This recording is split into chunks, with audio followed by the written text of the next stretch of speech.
Here in Houston, the Mets and the Astros getting set to open a 3-game series. The Astros playing some of their best baseball of the year with 6 straight wins. And here in downtown Houston at Minute Maid Park, the Mets and the Astros get set to open a series, and the Astros are all of a sudden injecting themselves into the National League wild card race, now just 2.5 games behind. Well, and they're 3 back in the loss column. They've won 6 straight. They're still 2 games under 500, and I feel their first goal right now is to get to 500. I don't think anybody's going to win that's going to be under 500, and this is a big test for them here, the 3 games against the Mets. And various teams have taken their runs at this wild card lead. The Padres right now sitting on top.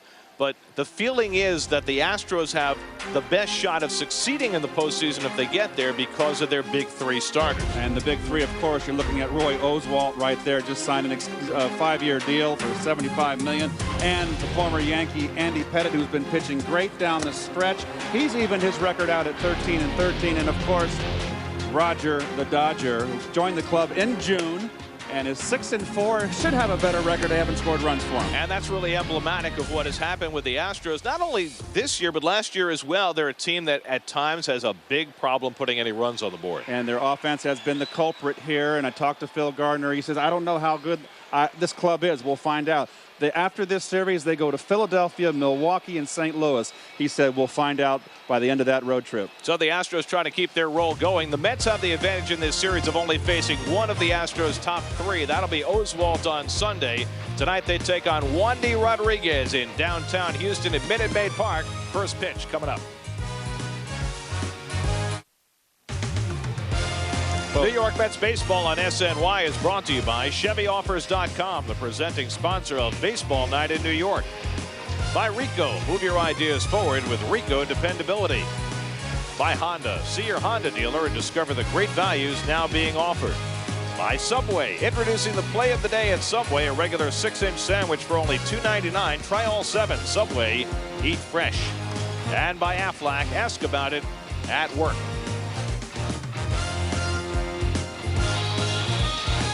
Minute Maid Park, roof closed. Home plate meeting still underway. Willie Randolph asking for details. And the ground rules do get a little complicated in this ballpark. All sorts of quirks and nooks and crannies. Here's the Chevy Offers Mets lineup, and Willie continues to run out the same guys every day. Paul Lo Duque is starting his 10th straight game behind the plate today. You see Beltran, the former Astro, and his numbers against his old team. Chris Woodward gets a start at second base. And there is Towles Hill out in center field, named after Tal Smith, who designed the concept, which hasn't broken anybody's ankle yet, but it will someday.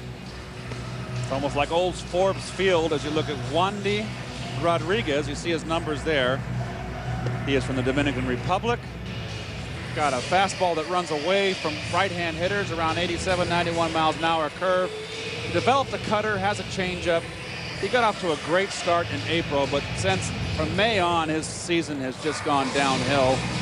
Pitched himself out of the rotation. Now he's back in. And he's going for his 10th win with an ERA of 5.46. Jose Reyes will lead off for the Mets. Reyes had 2 doubles yesterday in Denver, and there you see his overall extra base hit numbers for the year. The on base percentage 50-some points higher than last year. Set to crack his stolen base mark from last year. He's already scored more runs than he did last season, leading the league in that category. And how about this? Reyes now has 59 extra base hits. In 1986, Darryl Strawberry led the Mets with 59 extra base hits. And here's Reyes with a month to go in the season, and he's already got the same number. And you notice the on-base percentage at .353, which is an enormous improvement. Of course, he is batting from his natural side. He is a much better and more natural right-hand hitter. Reyes riding an 8-game hitting streak, and he hits one right back to Rodriguez. And Wandy makes the toss, and there's one away.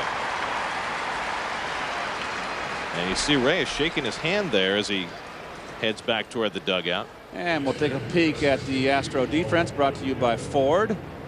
And you'll see Humberto Quintero getting his first start behind the plate, a recent call-up. He'll get his first major league at bat this season. Berkman, of course, the all-star, future Hall of Famer, and Craig Biggio at second base. Everybody else has not been hitting. Biggio's been in a huge slump. Here's Loduca, who's riding a 10-game hitting streak. Reyes was shaking that right hand coming back from first base after that swing. He either got jammed or he hit it off the end of the bat.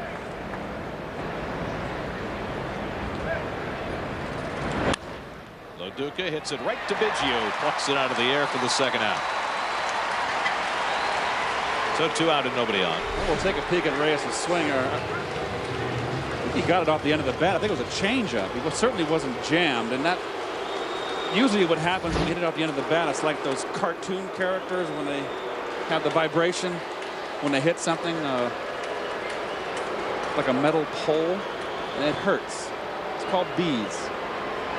Well, Carlos Beltran steps in for his first at bat, and while greeted with a negative reception, the first one tonight is not nearly as vicious as the Houston crowd was to Beltran last year.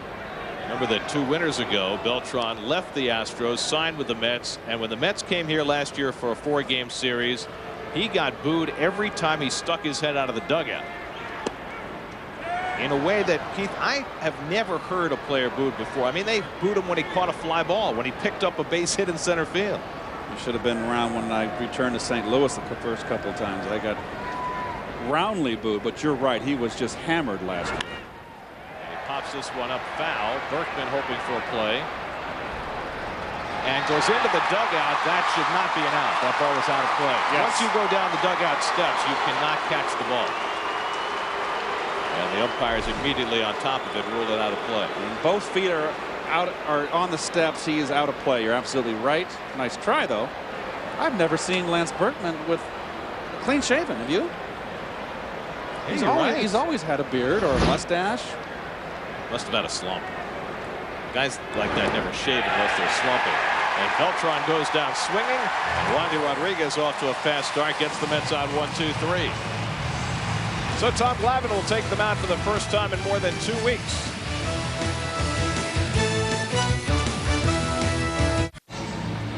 Well, this is something brand new for Tom Glavine. He's gone 15 days between starts. Here's the Rico Astros lineup he'll face. Lance Berkman, the best hitter in that Houston lineup, has never enjoyed much success against Glavine. You see Quintero making his first appearance of the season for the Astros. And there you look at Tom Glavine's numbers for the season. You notice the left-handers hitting only .218 against him this year. Willie Taveras leads off for Houston. Taveras recently had a 30-game hitting streak come to an end. Guy with a tremendous amount of speed.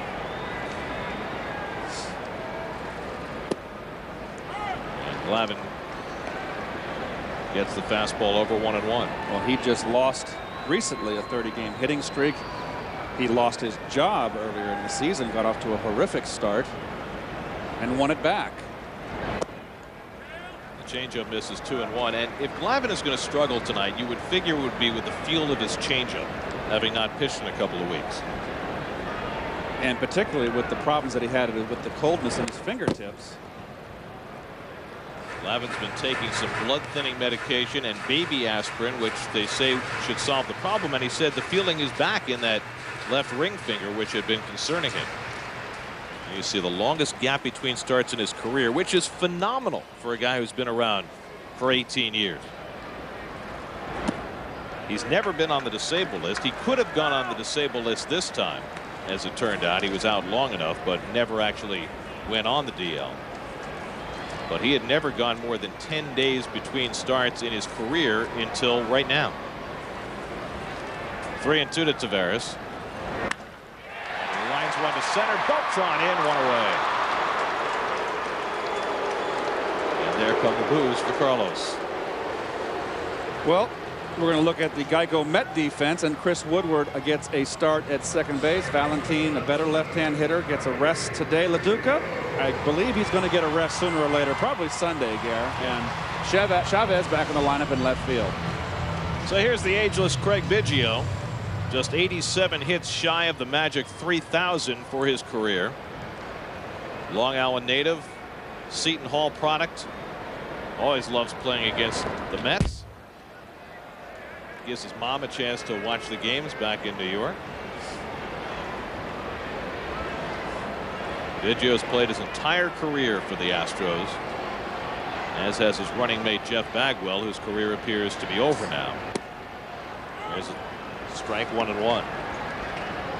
Well, those are Hall of Fame numbers, and he certainly stays healthy. He's going to get 3,000 hits next season, and that's an automatic into the Hall of Fame right there.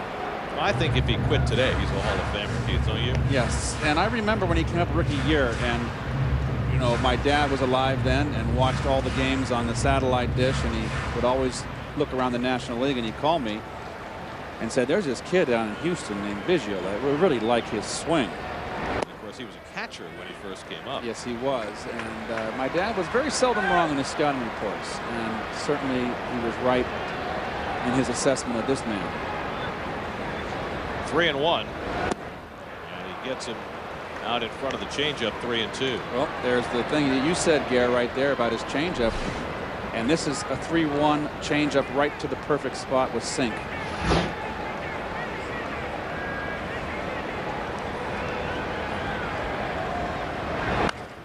And Biggio pops one foul. Yeah, here are two guys, 40 years old. They've been facing each other for years. They're both probably going to the Hall of Fame. Biggio has 95 career at-bats against Glavine, and they've battled on pretty even terms. He's hitting .242 against Tom with a couple of home runs in those 95 at-bats. And he strikes him out with the changeup. Great job by Glavine to come from behind and get Biggio 2 away. Well, Biggio's woes continue, and this is a good changeup, 3-2. Inside corner, completely fooled Biggio. So 2 out and nobody on, and Glavine will take on Berkman, who is by far the most dangerous threat in this Houston lineup, but a guy who's just 1 for 16 in his career against Tom Glavine. And his last 10 games, he has been a little bit of a slump. 3 home runs in those 10 games, but 8 for 33, which is below .250. I wouldn't pitch to him, to be honest with you. But if any pressure situation late in the ball game, I think I'd be inclined to pitch around him. But he's always been more dangerous as a left-hand batter than he has right-handed. And Berkman lifts one foul. It's not a pretty swing. It's an ugly swing, but it works. And for him, it's just an awkward swing. From the left side, he's really an inside-out hitter, goes the other way naturally. It's very good park for him to hit in with the short left field fence. On 1-1, he pulls it foul. I mean, his numbers, lefty righty, in terms of the breakdown, are very similar to Carlos Beltran's. Right. He's a little higher average than Carlos left-handed. He is a natural left-hand hitter, much better left-hand hitter.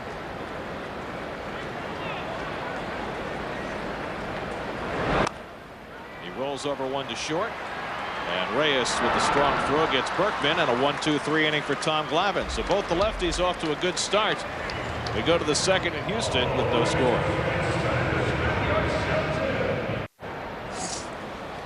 Second inning with no score. Carlos Delgado will lead off against Wandy Rodriguez.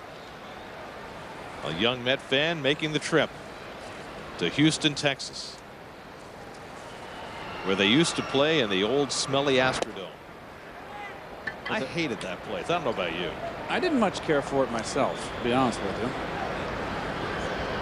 Particularly at 396 in the gaps. I hated that. So you didn't care about the fact that it smelled like garbage. You just didn't like the fact that you couldn't hit a home run there. Toward the hole, and with the Astros playing their infield straight up against Delgado, he pulls it right through the hole. And that is because Carlos Delgado has been going more into the gaps, not dead pulling now. He's red hot. He's broken out of his prolonged slump. So teams have to play him more straight up. During his slump, Gary, there was a second baseman out there in right field. That would have been 4-3 on your scorecard. No question about it. Well, he's hitting .463 over his last 12 games, and here's David Wright, who's trying to join him 11 RBIs in his last 4 games. David now with 102 for the year, matching his career high set last year. And he takes a strike from Rodriguez. Of course, David with that big series in Colorado. He's hoping to keep it going. He's in that first real prolonged slump of his career. Not the first hitter ever to get well at Coors Field. 1-1 to David. Such a strange series, though, to watch after all the hype we heard about how Coors Field was a different ballpark. Sure didn't look any different. The humidor. What a bunch of bunk.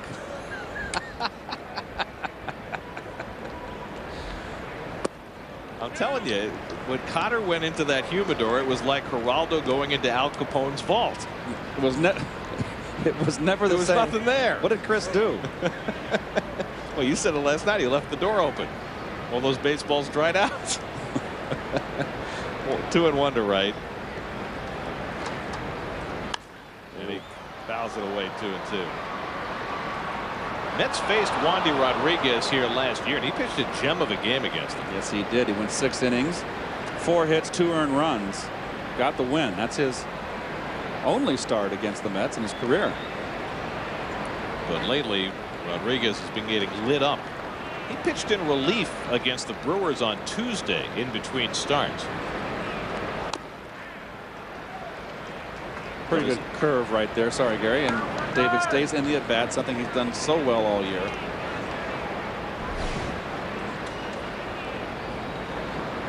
Down and in. Pitcher's pitch. He's still got a chance. It's got to be a temptation for a right-hand hitter to try and hook the ball down the line. Yes. Pulls that foul. It's so short to left field. It is a bandbox in the gap at 3:15. Now we're talking about the rules, right? They have to. There's a breaking of the rules again at 3:15 down the line. And then that scoreboard fence goes straight across. And then it's 326 to right field. Not all that deep in a low fence. It's very deep to center. And if, as a pitcher, you know, you've got to use the big part of the ballpark here. Well, 436 is like what, the Polo Grounds, Forbes Field, plus the incline there. That makes it real tough for a center fielder. Any ball a center fielder has a chance to catch up with that incline. He has to run a long way to get there to begin with. And then you've got that flagpole, which is on the field and in play, kind of like the monuments at Yankee Stadium, which were on the field in the old configuration. Somebody thought that was a good idea.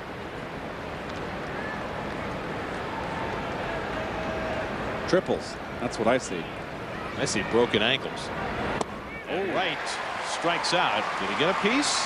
No. He thought he did, but apparently not. Well, I can see right now that Wandy here, that is the pitcher, has a little run on his fastball, natural run.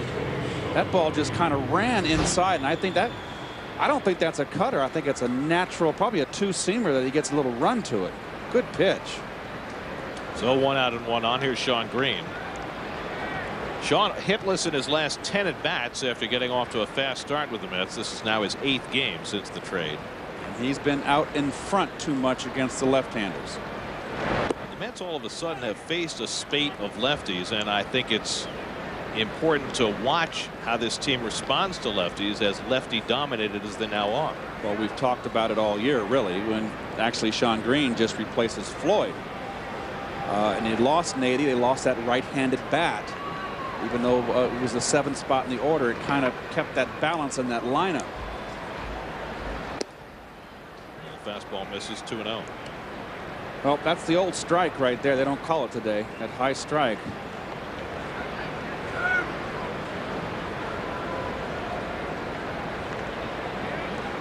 One out and 1 on. No score in the second. You can see the pitch away, and it's been happening quite often with Sean. He's striding in, but he's pulling off. He's not stepping in the bucket. He's got to go into left center field with that pitch away. They're just pounding him away, left-handers. And he drives this one to the gap in right center field. That's going to be between them into the wall. Delgado heading to third. He'll be held up by Manny Acta. The ball briefly gets away. As it turned out, he probably could have scored, as the throw from the outfield was mishandled, but he had already slammed on the brakes. Well, this pitch was supposed to be away, and it was down the middle. And Sean has got such a sweet swing there, and that ball's hit up into the gap. Now Delgado, when he runs, he gets going. He motors pretty good for a big guy.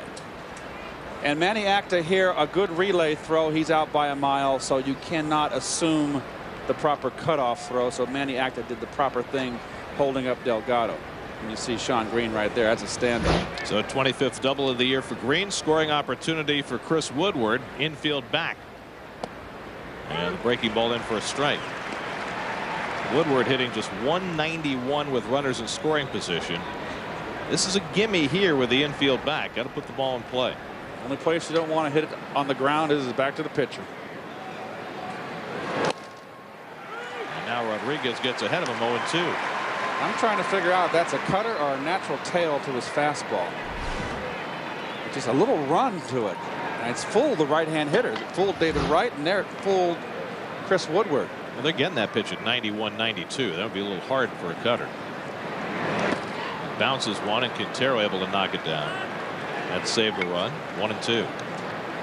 So this is the guy, Rodriguez, who started out 4-0 in April with an ERA at 2.53 in 5 games, and then May just went to ERA of 5.29 in 6 starts.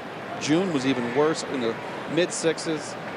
July was even worse in the 9s, and August was in the 8s. So his season has just really collapsed, and right now he looks sharp. And he strikes out Woodward for the second out. There's a huge strikeout for Rodriguez and a very frustrating at bat for Chris Woodward. 2 out. Well, it's a good pitch too. It's a good curveball down and in. Good spot. And I've got to believe that Rodriguez is one of these pitchers that lacks consistency. If he can just put it in a computer and spit it out every pitch with his stuff, he'd win. But we see so many guys today, Gary, with good stuff. And there's like AAA pitchers. They haven't got their skills honed. Now you got first base open and the pitcher on deck. They're pitching to Endy, but Chavez has been killing lefties lately. Takes the curveball for a strike. Another good curve. And the lefty-lefty matchup, you pitch to him. Chavez, though, now hitting .360 against lefties. And don't forget, too, this club doesn't score runs, the Astros, so Phil Gardner has to manage every game like a one-run ball game. And Endy barely got a piece of that, and now he's in an 0-2 hole. And another good curve. Look at that, .360 against lefties. Well, here's a curveball that gets him ahead 0-2. And Chavez wants to step in the bucket a little bit. He flies his fanny out a little bit. But with 2 strikes, he's usually looking to go to left. It's a good time to come inside right now. But people don't come in today like they used to. Let's see where the catcher sets up. Away. Slaps it to short, charging Everett. Quick throw, throws it away, and 2 runs will score. Chavez goes to second, and it's 2-0 New York. Adam Everett had made only 4 errors all season, but against the speed of Chavez, he rushed the throw, and the Mets get 2 runs out of it. Well, you're right about Chavez's speed. He makes the throw. He's out. So I got to believe that's going to be ruled an error on the throw. And 2 unearned runs charged. That's just a terrible throw, but off balance because of Chavez's speed. That was quite an effort by Berkman to try and flag that ball down. It looked like Greg Louganis. Here's Glavine. Well, there's 2 outs here. You're running. Now Shawn Green has to look and see, take the turn. And he can walk home also. And with a team that doesn't score a lot of runs, that's a tough error. They've given Chavez credit for an infield single and 1 RBI, and then an error allowing the second run to score and Chavez to move to second. Okay. So that's charitable. Oh, boy. And you'll take it. I love these official scorekeepers today. Endy's now 11 for his last 18. How about that? Glavine fouls it away.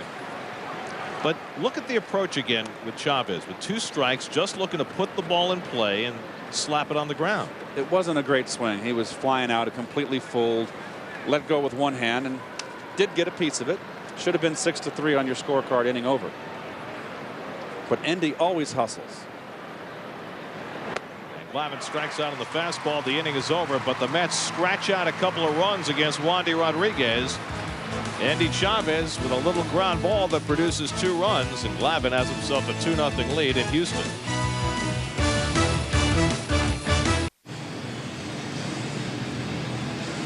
Well, the Mets handing Tom Glavine a 2-0 lead.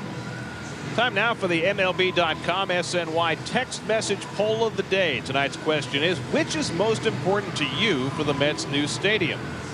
Text your answer to 57508. For each text, you'll be entered into a drawing to win 2 tickets to the first NL Division Series game at Shea. Standard rate messaging fees apply.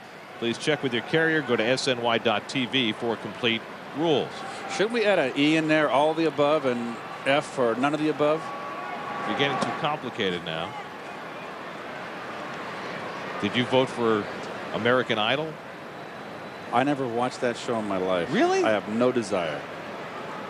You're missing out on great competition. I can do. That's fine with me. Jason Lane, the batter, and Glavine ahead of him 0-2. Lane hitting cleanup. It's only the 4th time this year he's done that. The Astros have won the first 3 games. But here's a guy who has been a huge disappointment this year, hitting just .211 for the season.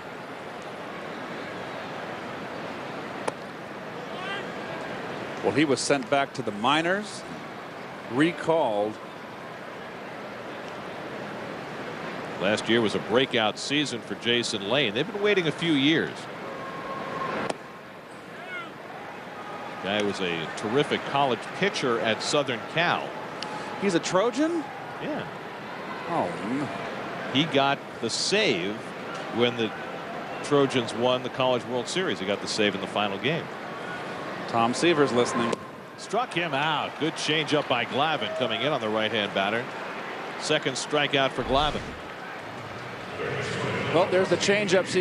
Set up inside LaDuca, and that's what Rick Peterson had Glavine learn to do, throw inside changeups to right-hand hitters.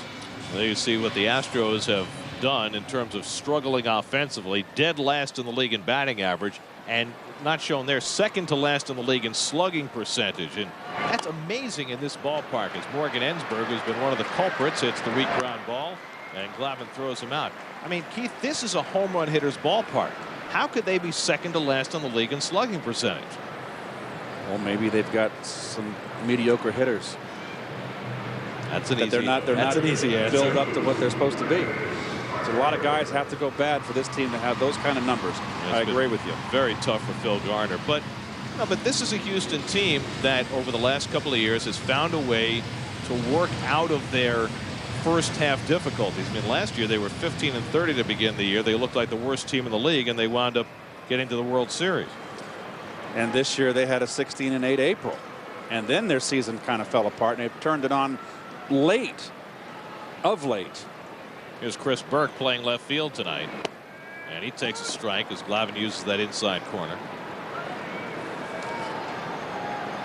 Burke has missed a couple of stretches this year with some shoulder difficulties.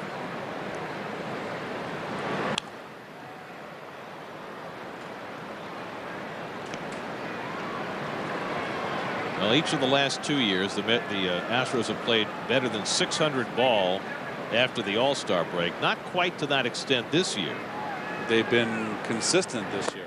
Consistently 2 games under .500. But this year in the National League, that may be good enough, because the wild card is there for the taking.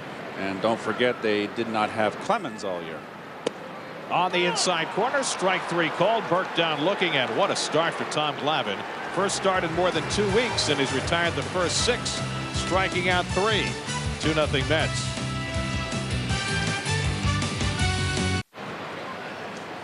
'27-year-old Wandy Rodriguez faces Jose Reyes for the second time, and Reyes lifts one along the right field line, and Lane won't get there, and it lands foul. Reyes had a comebacker his first time up. Jose having a phenomenal season. leading the league in runs scored and stolen bases and triples, and just one hit off the lead in base hits in the National League. And rewarded properly by the Mets with a long-term contract for nice dollars. And Rodriguez has made him look bad early. 0-2 to Jose. Well, he's got that. There's that's a little breaking ball down there. He's throwing good right now. It shouldn't be any runs on the board. The Everett error last inning let in 2.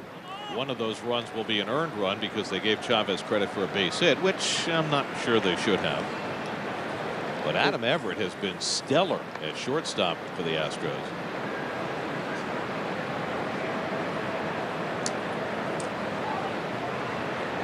In fact, the Astros have made by far the fewest errors of any team in the National League. Their fielding is one of their linchpins.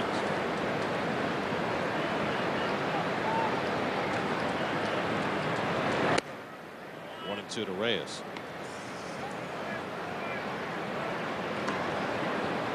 Loduca and Beltran to follow.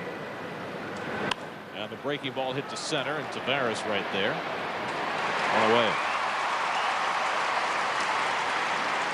So 1 out and nobody on. On Mets.com, you can now download the MLB.TV Mosaic, and with it you can watch up to 6 games simultaneously on one screen, including out-of-market Mets games. It's the highest quality video of live baseball you can watch on the internet. Check it out at Mets.com. It's too much multitasking right there. Let's see, you got the microphone, you got the computer, you got the 6 games going on at once. What happens if you need to go to the fridge? You might miss a pitch. Honey? To right center field, and Tavares over, and Loduca retired 2 away. It strikes me that if you're watching 6 games at once, there may not be a honey around. Of course I was joking. I meant to say Fido. Go get. Now the boo's a little louder the second at bat for Beltran. Probably because the Astros are down 2-0. They're just having fun. The funny thing about the virulence with which they've greeted Beltran last year and this, as he turns one around foul deep down the left field line, is that he was only an Astro for 3 months. It's not like this is a guy who was, there for 10 years and turned his back on the franchise. Oh, but what a playoff he had. Yeah, but he was a rental player. They picked him up from Kansas City at midseason, and he had the great stretch run at playoffs. And then he cashed in. So you're saying the playoff numbers in 04 that were just astounding. Took him to the 7th game of the league championship series, almost single-handedly against the Cardinals. Well, they can't boo the general manager because he's the one who let him go. And he's up here where we are, probably with the windows closed. We have ours open. So who they got to boo at? Who they only have the player to boo? That's the way it's always been. This seems like their venom's a little misplaced. And Beltran yanks one foul. Boo the owner for not wanting to pony up. Well, I think what they were most upset about with Beltran was that they felt as though he led them on. There's Drayton McClain, the Astros owner.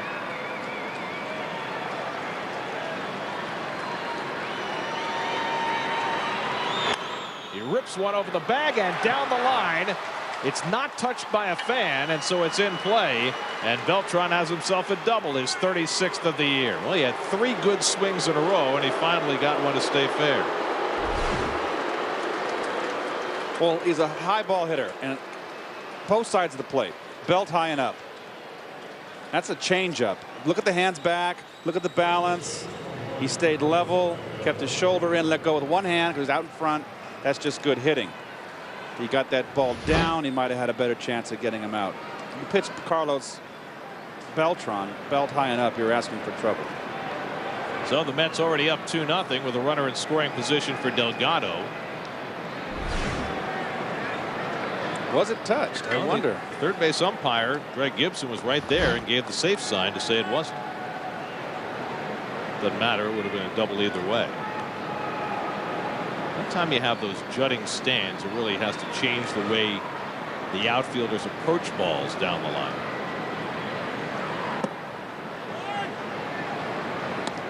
Ball 1 to Delgado.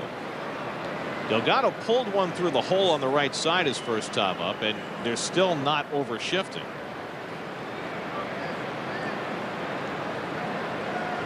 Well, he is the quintessential cleanup hitter, I'll tell you that. 34 homers, 96 RBIs, and red hot right now. You see, that's curveball right there. That's a pitch in a slump that he'd been swinging at. When you're out in front in a slump, you swing at those pitches. When you're feeling good, you read it, you see it, and look at him take it with balance. He kind of jumped at it a little bit. But when you're in a slump, you swing at that pitch. Instead of 1-1, he's 2-0. It's a big difference. Beltran at second and 2 out. And he bounces one foul. Delgado had a day off yesterday. Julio Franco played first base. Willie Randolph trying to rest some of his regulars, but some of them have resisted rest, like Wright and Reyes, who've been in there day after day. This is a group that comes to the ballpark and wants to play. That's why I like this team. They're all gamers. Good pitch. 2-2 to Delgado, and Willie was singing the praises of this team's focus before the game today. As you look at the last pitch to Delgado. Nice, right to the glove.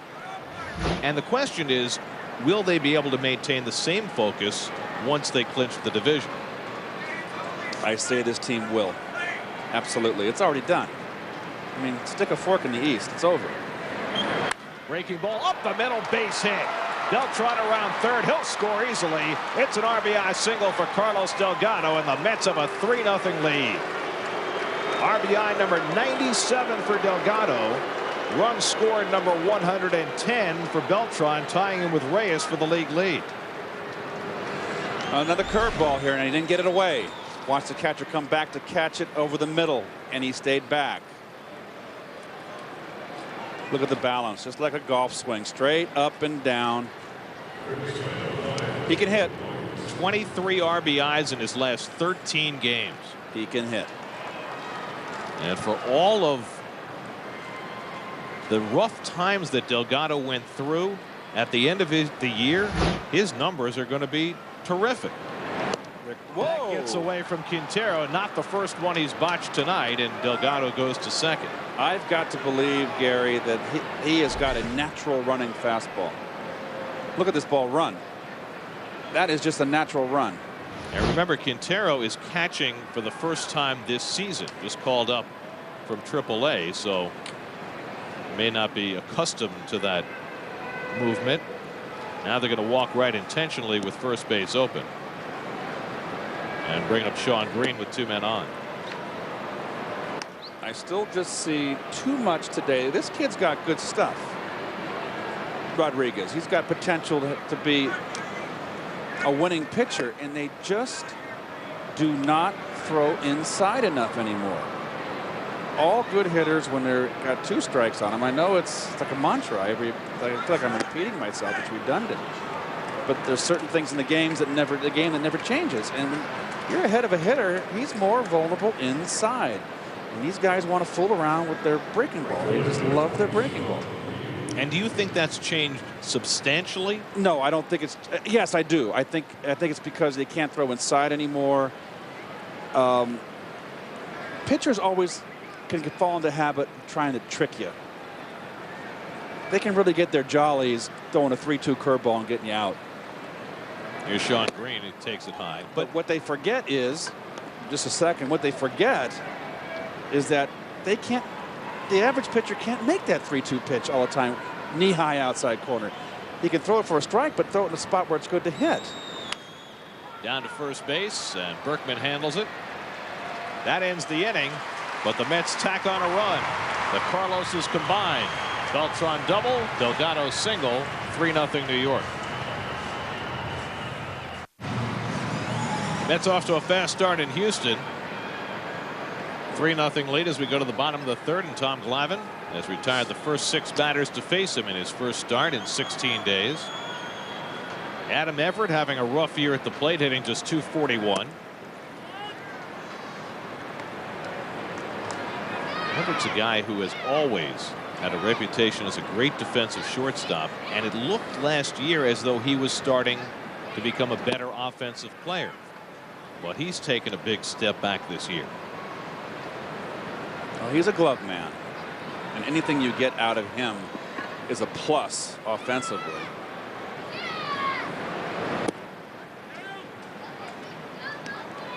And really, he should be an 8th hitter in the lineup. Last year, Everett hit 11 home runs. This year, only 4. And Glavine using that changeup to perfection. And, you know, if the fear was that it would be tough for him to command the changeup with 2 weeks off, boy, no reason to fear. Oh, we've seen him do this now around 3 or 4 times with that changeup, sinking on the outside corner. And the changeup lined into center field. So Everett looking for it, and he gets the first base hit for the Astros. So a leadoff base runner for Houston. Well, you've heard us explain that this September the WB11 is changing into the new CW11, but here's something you might not know. Starting September 18th, Jim Belushi is bringing his laugh out loud comedy According to Jim to the new CW11. So look for According to Jim weekdays this fall on the CW11. Now Humberto Quintero, his first big league at bat this year, hit .298 in 82 games in AAA this year, and he takes a strike. The Astros have had Eric Munson as their backup catcher this year. They've had J.R. House as their backup catcher, and now they have Quintero. He's played with the Padres and the Astros in the past. 1-1. The #1 catcher for the Astros is Brad Ausmus.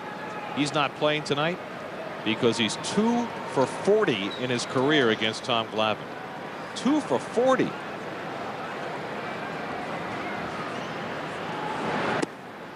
you imagine that? I mean, Ausmus is not, you know, he's a defensive catcher who, you know, will get the occasional base hit to right field, but 2 for 40? Glavine should probably send a limo for him, right? Make sure he gets to the ballpark. He should have arranged something to befall Quintero so Ausmus had to play. Double play ball to short. Reyes to Woodward and on to first. 6-4-3, 2 out and nobody on. Tailor-made right here. Jose Reyes just so solid with the glove. Woodward with plenty of time for the pivot. That's a tough one to say, Woodward, huh? Start calling him Woody. Woody. Like in Toy Story. The Cowboy? Oh, I love that movie. I'm just making sure I was with you. That movie was fantastic. Yes, it was. Here's Wandy Rodriguez. You're more like a Buzz Lightyear than a Woody. Okay, sure. I'll take that. To infinity and beyond. Yes. That's you. Rodriguez takes wide 1-1. Glavine pitching to the minimum so far. Has to be extremely encouraged.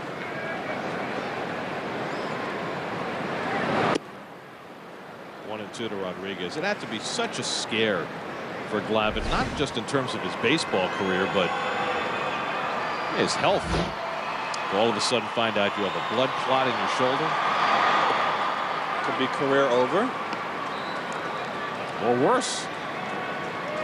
Fortunately, it turned out to be the best case scenario once they did that angiogram and found out there were just minor blood clots in his fingers and it could be treated medically. Wright backs off and throws out Rodriguez, side retired. So Glavine pitches to the minimum first time through the order. 3-0 Mets as we go to the 4th.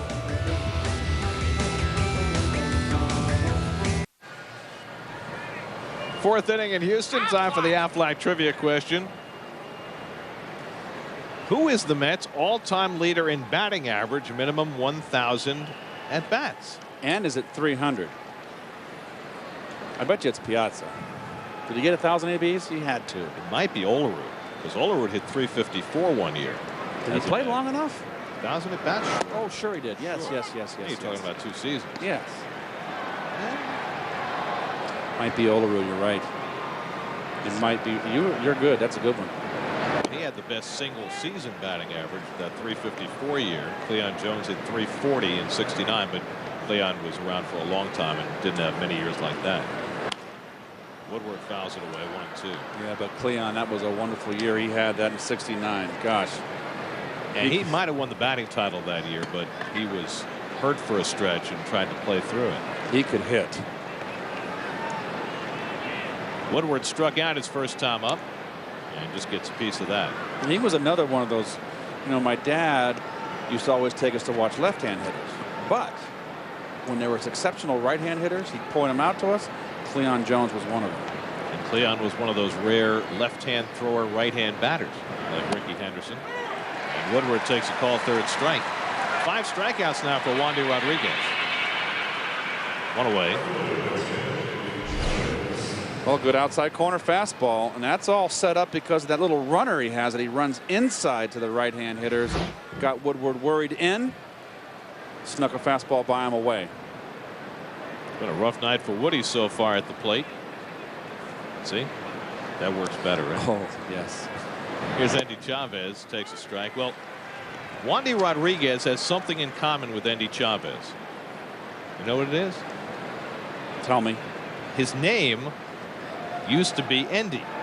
In fact, until 3 years ago, he was known as Endy Cabreja. But it turned out that wasn't his name. He used somebody else's name so he would appear to be 3 years younger than he actually was. That's what I thought the motive was. How did I know that? Rolls one down to Berkman. Has to race to the bag and gets Chavez for the second out. And that, there was a wave after 9/11. There was so much more scrutiny of Dominican players in particular and their passports and their visas, and all of a sudden a wave of players suddenly turned out to be 2 or 3 years older than they really were, and several turned out to have names that didn't necessarily belong to them. And several of them just got long-term contracts. And there were some very upset people in the front offices about that. Timo Perez was one who got caught in that net. He had the right name. He was just the wrong age.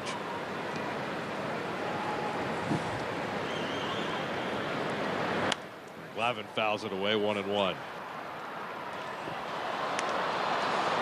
Glavine struck out his first time up.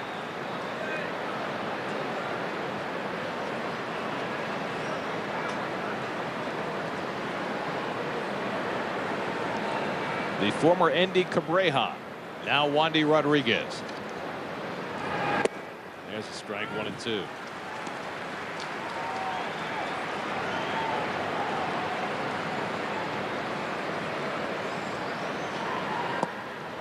And a curveball misses, 2-2.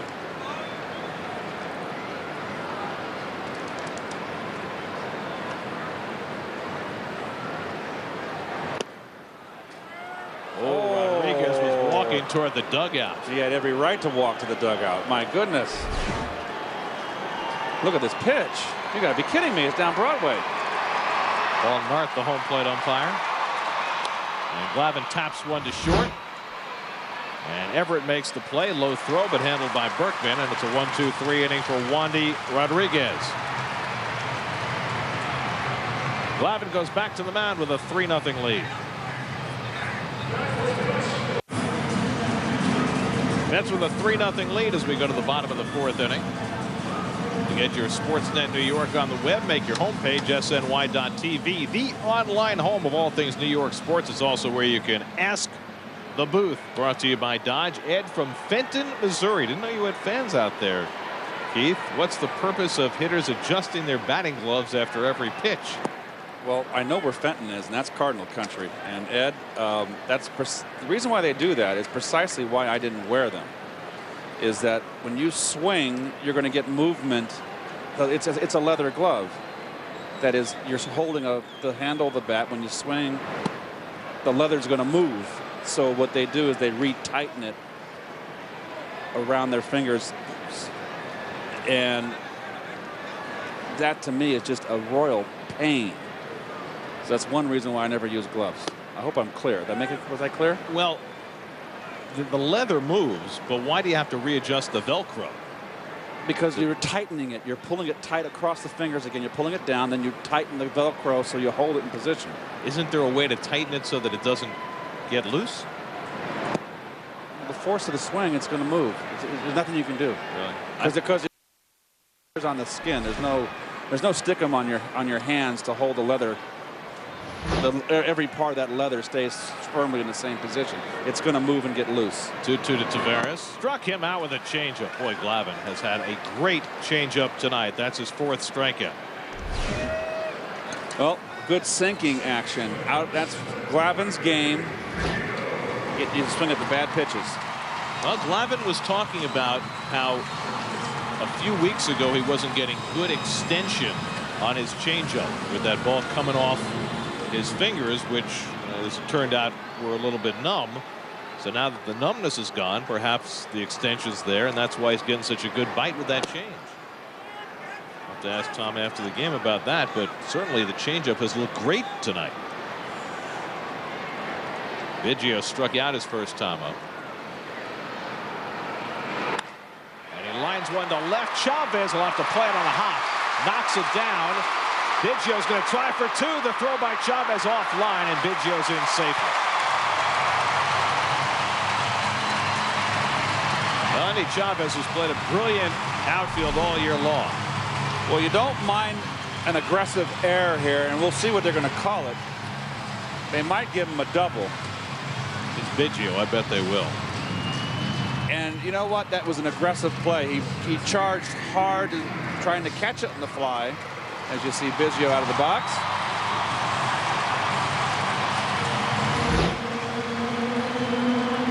And you're right, Garrett. The Indies just played solid defense. The thing about it is, even after he bobbled the ball, Chavez has been so good at throwing people out. Figured he might have a shot at Biggio. Looped, and Woodward can't get to it. Biggio at the hold up. He'll stop at 3rd. And Berkman with a bloop base hit. And the Astros have runners at the corners with 1 out. Well, it's better to be lucky than good, as they say. That is a pitcher's pitch, and not a good swing off the end of the bat, completely full. Nice wet shot, and now Biggio is not sure. He can't get doubled up down 3 runs. So he's not going to score. You'd like to see him hustle a little more to 3rd base. But he wasn't going to score anyway. That's picky. That's a 40-year-old conserving his energy. Absolutely. Here's Jason Lane, 1st and 3rd and 1 out, tying right at the plate. Lane struck out his first time up. Well, let's see what Glavine does this sequence. He starts him off with a fastball inside, misses. Let's see if he doubles up in. Nope, he's going to go away. Fastball misses, and it's 2-0. Lane hitting just 196 with runners in scoring position this year. Bet he throws a 2-0 change. Morgan Ensberg on deck. Let's see. There's the changeup, and it misses, and now it's 3-0. And that did not miss by much. Tom, you can see right there, wanted that pitch. Good patience by Lane. I thought that was a strike, but Swinging 3-0? no, definitely not. Not with a guy hitting 211 coming into the game. Well, I guess I don't know everything. You know, I just had a feeling because, you know, they're tying run at the plate. You got a guy who struggled this year. You got a short left field porch. Maybe you get a cookie to hit. I cannot second guess Phil Garner on that, but he swung a ball 4. And he lines one to center field, base hit. And the Astros are on the board. Biggio scores. Berkman to second. It's an RBI single for Jason Lane. And now it's 3-1 New York. Well, a really good at bat for Jason Lane. That's a good changeup right there, and he was right on it.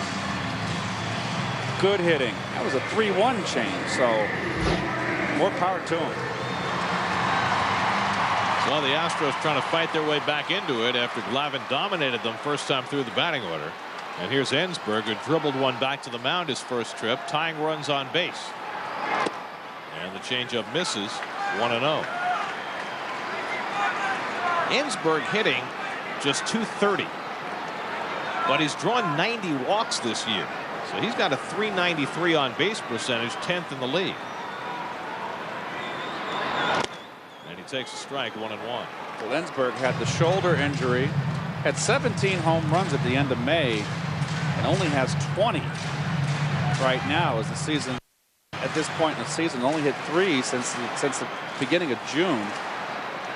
Had a marvelous year last year. And again, he lays off the changeup, 2-1. He's another USC guy, right? Isn't he? I believe he is. I believe you're right. And there's his numbers. That's not good numbers in runners in scoring position. He's had cortisone shots in that shoulder.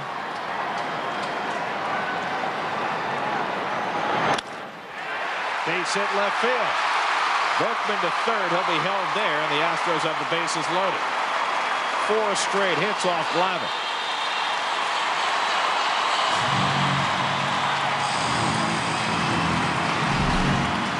Well, nice hitting again, and then the changeup outside corner. It seems like they're just kind of sitting on it, but he got it up. And this is what I don't like, Gary, about the new parks when they have a short left field or right field porch. It becomes like old American League baseball, one base at a time. No question. It's too short. You cannot score on a single from second base. It takes away an exciting play at the plate. It's very boring baseball. It's like Fenway Park. You know, you got a runner at second. He's not scoring on a routine single to left. Well, here's Chris Burke. Bases loaded, 1 out. Let's play for the double play, and he takes a strike. Burke went down looking his first time up. The Astros trying to fight for every win as they try to work their way up through the wild card pack. They've won 6 in a row, and they're fighting back tonight against Glavine. And he just missed inside, and I think Glavine thought he was going to get that one. Not been happy with a couple of calls by Paul Nard in this inning. This is a very young umpiring crew, by the way.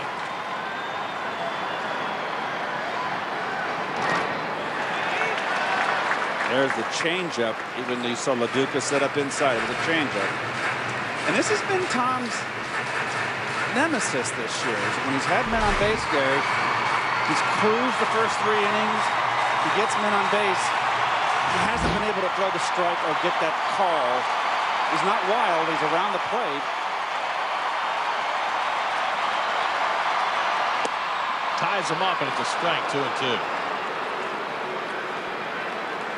Good use of the inside corner. Very good use of it. You'd love to get a double play grinder here from Burke. 3-2. He just can't get that one pitch to put the hitter away.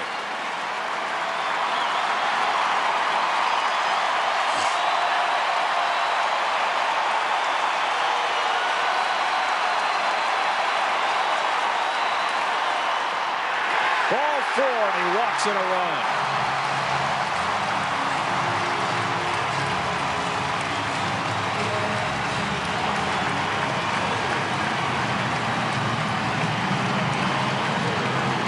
And now it's 3-2 New York. And Rick Peterson will head out and try and provide some counsel. Well, it was looking easy for Glavine through the first 3 innings. But the wheels have come off here in the 4th. It's the way it's been for him, Garrett, since he started having the troubles. First 3-4 innings has been fine, but then he gets trouble in the middle, and here he is again. Now, he was so good with that changeup first time through the batting order. What's happened here? Men on base. Wasn't men on base before. Been in trouble here. It's a little bit different. Now, Glavine's going to win 300 games. It's a great pitcher.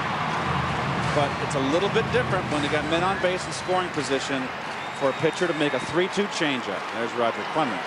A little more pressure to make that pitch. Bases loaded, 1 out. And Everett takes ball 1. Now the Astros have been very, very, very patient out him in this inning. And the Met bullpen begins to scurry around. Andy Pettit, who will not pitch in this series, nor will Clemens. There's a strike, 1-1. That's fortunate to find a soft spot in the Astros rotation this weekend. Oswalt will pitch on Sunday.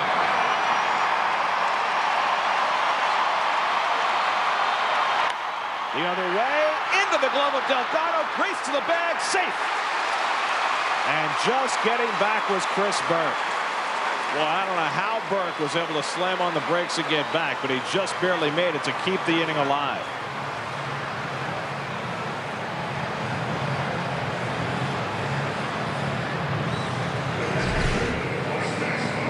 Nice lead, soft liner. Delgado opted to try to make the tag instead of beat him to the bag with the force out. Well, would you call it a force out? Not really, right? No. Just trying to beat him to the bag. Right. There's no name for that. No, you're right. There isn't. Here's Humberto Quintero. Bases loaded, 2 out. It's a time play. Get back before you get tagged. And you were right. Chris Burke, very good base runner. Quintero bounced into a double play his first trip. Glavine trying to hold the lead. Hit hard, base hit, and the Astros will take the lead. Lane scores, Innsberg right behind him. It's a 2-run single for Humberto Quintero in only his second big league at bat of the season, and it's 4-3 Houston.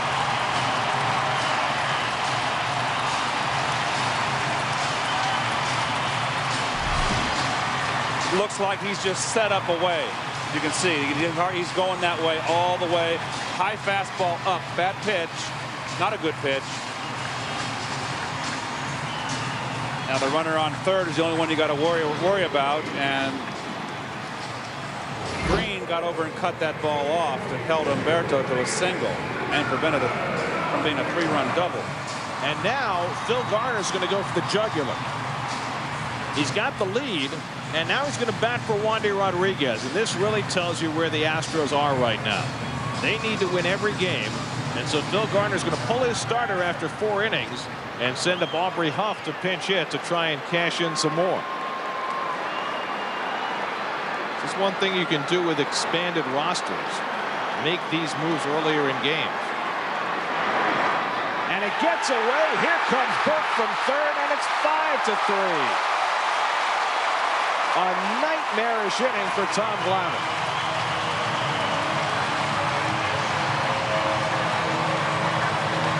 Wow.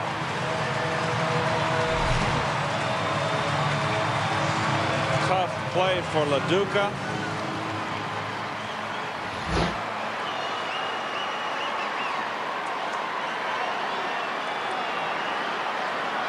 Quintero now at second. 1-0 to Huff. And a slow ground ball. Woodward's got it. That puts the cap on an ugly inning for Tom Glavine and the Mets. 5 runs for the Astros as they batted around, and Houston takes a 2-run lead.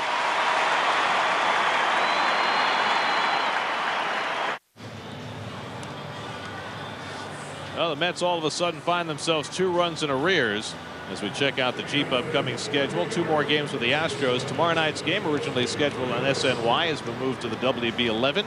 Back on SNY Sunday afternoon. Then the Mets are home for a Labor Day night game against the Braves. First of 3 with Atlanta, as the Braves try and desperately hang on to their playoff hopes. Tom Glavine routed in that 4th inning for 5 runs and 5 hits. And a new pitcher in the game for the Astros.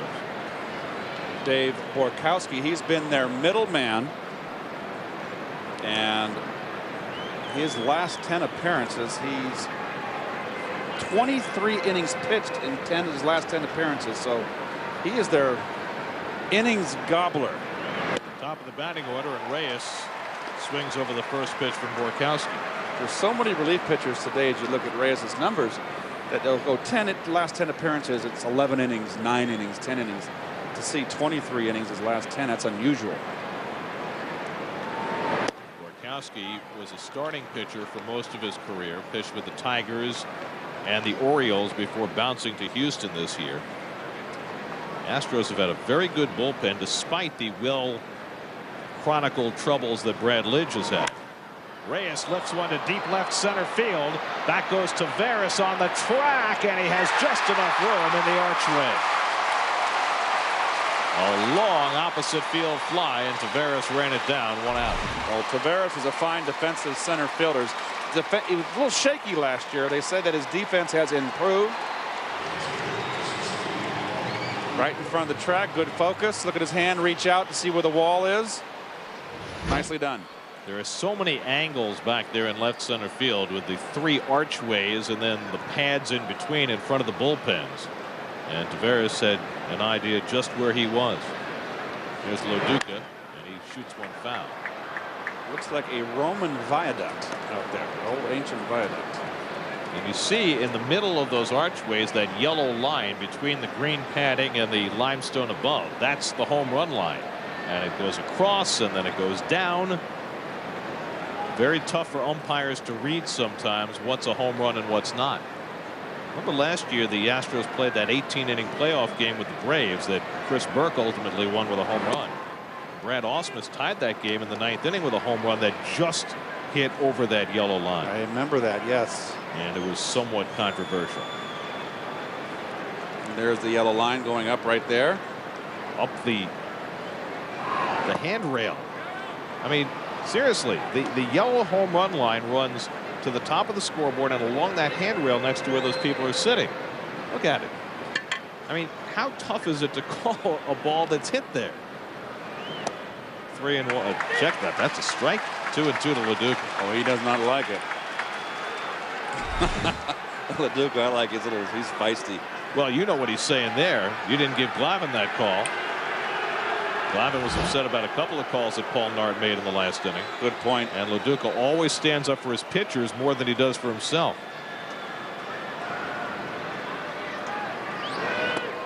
Going all the way back to spring training, that game against the Braves when he got ejected trying to protect Glavine, as it turned out.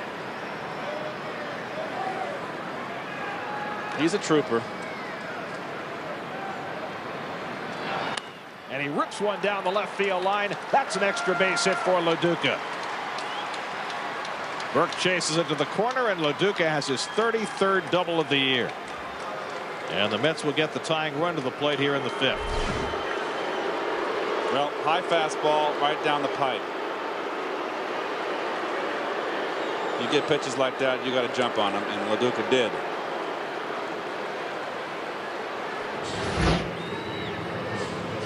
So Loduca at second with 1 out, and here's Beltran, who doubled down the left field line his last time up.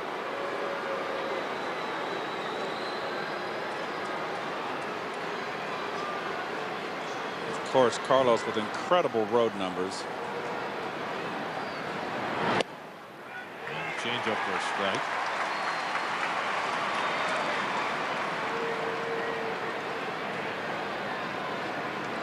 Beltran with 112 runs batted in, second in the National League behind Ryan Howard. 1-1. He's already set a Mets club record for home runs on the road with those 24. Just amazing what he's done on the road this year. Here in what used to be his home ballpark. 2-1. You see right now, Borkowski is having a hard time getting his off speed and breaking stuff over. So you got to put that and pay attention and watch. You can get in the head and count like Carlos is right now and get a pitch to hit. And he takes that one low, and it's 3-1. Beltran chasing Todd Hundley's Mets club record for home runs. He's going to get it, bar injury. 30 games to go, including this one. Swings through the fastball, 3-2. And don't forget now with Delgado behind Beltran, and this is just a little bit above the belt, away enough. We know Carlos likes that pitch out over the plate, belt high. Very widespread stance. 3-2 to Beltran. And he walked him. And now the tying runs are aboard for Delgado. So Borkowski has given up a double and a walk. And Jim Hickey, the pitching coach, is going to pay him a visit before he takes on Carlos Delgado. While they talk, we check out the subway around the majors. Ryan Howard in a Phillies loss last night. It is 49th home run, setting a Phillies club record. The Astros trying for their 7th straight win tonight. And the wild card in the National League. Padres come into the night with a 1-game lead over the Phillies. Padres will be playing at home tonight against the Reds, who are a 1.5 back. The Phillies have been rained out tonight. All the rain in the Northeast has washed out games in Philadelphia and Washington tonight. And it's headed for New York tomorrow. It's going to wash out that U.S. Open tomorrow. I know that you're very much interested in that, Gare. I'm sobbing sitting here thinking about that prospect. Here's Delgado, 2 for 2. He's scored a run. He's driven in a run. Tying runs aboard and 1 out. And Borkowski gets ahead of him with a fastball. Well, I think Delgado was looking for a pitch to drive out of the ballpark and tried to pull a sinker. Had a big rip at that. Such a professional hitter. Delgado 3 for 9 in his career against Borkowski, whom he saw in the American League. And swings with that fastball. And that's what we've seen when he was slumped. And that's where he's blind. Up and in. Right above the belt. Inside corner. Watch him swing right through it. That's where his one blind spot is. His one hole in that strike zone.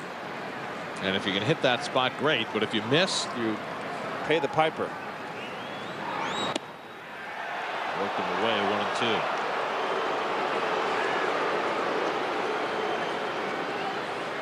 Well, the Astros just put up a 5 spot to take the lead in the bottom of the 4th, and the Mets trying to fight right back in the top of the 5th.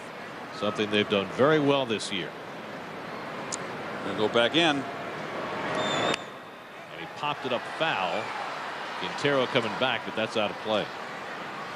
That's a good. This is a really a strong at bat here. Not at bat. Sequence of pitches for Borkowski. He's pitched Delgado real tough so far. Has not made a mistake. And has gotten ahead 1-2. The one ball he just wasted away, 0-2. Borkowski has been a very pleasant surprise in that Astros bullpen. He's been there, Darren Oliver.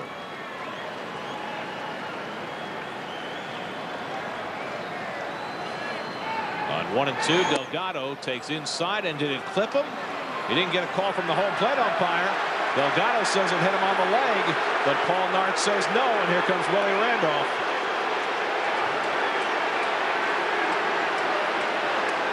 And I would assume that at some point, if what we've seen the last few days is any indication, that Nart might ask for help. Take a look right here. Little slider. See the circle? Oh, it did get him. Thought it got his back leg. It only has to touch your uniform. The ball does change direction. And Nart is not apparently asking for any help. Let's see here. There's the little circle on the ball for a slider. Yep, it hit him. We mentioned earlier this is a very young umpiring crew. The only veteran is Larry Vanover at first base. You've got a vacation replacement, Scott Barry at second, Greg Gibson at third, Nart the home plate umpire. Not with a lot of experience. And Nart never asked for help. Well, let's see what he does here. Now it's 2-2 to Delgado.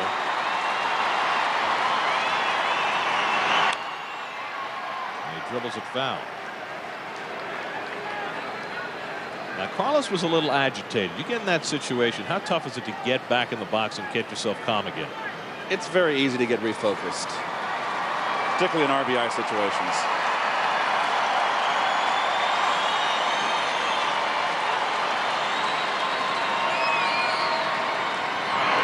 Ball 3.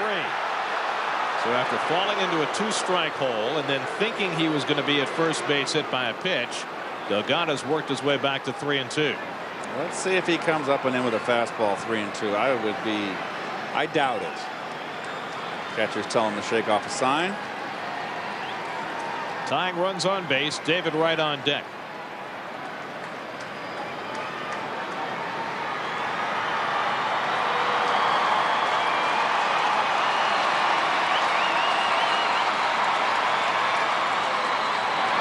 Ball 4 and the bases are loaded. So Borkowski was ahead 0-2, survived an umpire's decision, and then he walks Delgado anyway. And the bases are loaded for David Wright. Well, just a really fine at bat for Delgado. You just can't come in and walk people, but this is a very potent lineup. But you know, you haven't got a chance to get anybody out if you walk people. I've always said, Gary, you got 8 guys out there with gloves. They just might find one of them. So here's Wright, who 2 nights ago hit a grand slam in Colorado. Bases loaded, 1 out. And he hits it in the air to right field. Back goes Lane to the track near the wall. He can't get it. It's off the fence, in play at the base of the wall. 3 runs are coming home on a double by David Wright, and the Mets take the lead 6-5. David Wright empties the bases. 105 RBIs for Wright, a new career high. Delgado pauses to chat with Paul Nard on his way back to the dugout. Well, hanging slider. David Wright set up to go the other way. Jason Lane, he sat on it. He was potsy. He did not play this ball that great. He did sit on it. You're right. And very good base running by Delgado, scoring on that. Here's Sean Green, who takes ball 1. Well, this ball didn't hit that high up the wall. He just didn't get back. Where is it? He had no idea. It's Easter egg hunt. Green is 1 for 2. He doubled his first time up tonight, and the changeup has him out in front. 1-1. Well, David Wright with another big hit. He came into the night hitting .379 with runners in scoring position, 4th in the league, and he empties the bases to put the Mets right back out in front, 6-5.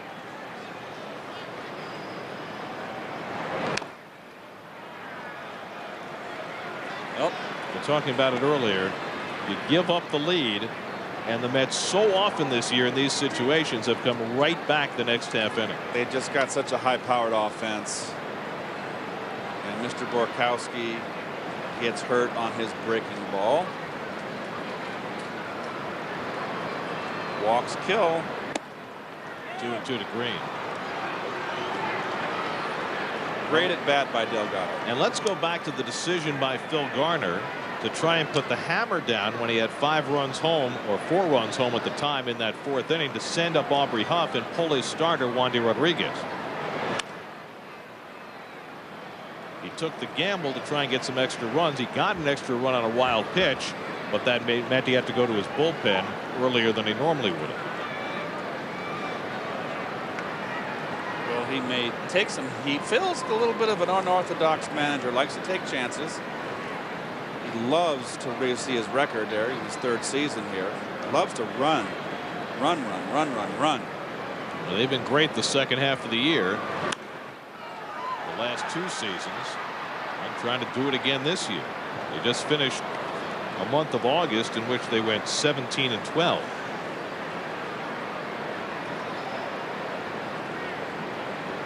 Well, I think it's safe to say that David Wright is out of his slump, because he would not have hit the ball with that, like the old David Wright, the opposite field, with that kind of power. Chopper to short. Everett waits on it and throws out Green, 2 away. So 2 out. Wright moves over to 3rd. Another look at the wild card standings in the National League. The Astros, by virtue of their 6 straight wins, have taken themselves from on the fringes to right in the heart of that wild card race. And the most important thing now in September is the loss column. They're 3 back in the loss column, so it's really they're 3 games out, even though it's 2.5. But that's 3 losses they got to pick up. Here's Woodward. You know, people talk about the loss column because once you lose a game, you can't get it back. Whereas if you're down in the win column, you can control your own destiny. But in a division like the wild card, where everybody's at 500, you got to assume that the teams in front of you are going to lose because they've been losing all year. So maybe the loss column doesn't become as important. I don't see anybody running away with this wild card. You never know. It could happen. Right at 3rd and 2 down. Woodward struck out twice tonight, and he takes a strike 1 and 2. David Wright now has 14 RBIs in his last 5 games. That, my friends, is a hot streak. How many for the season now? 105.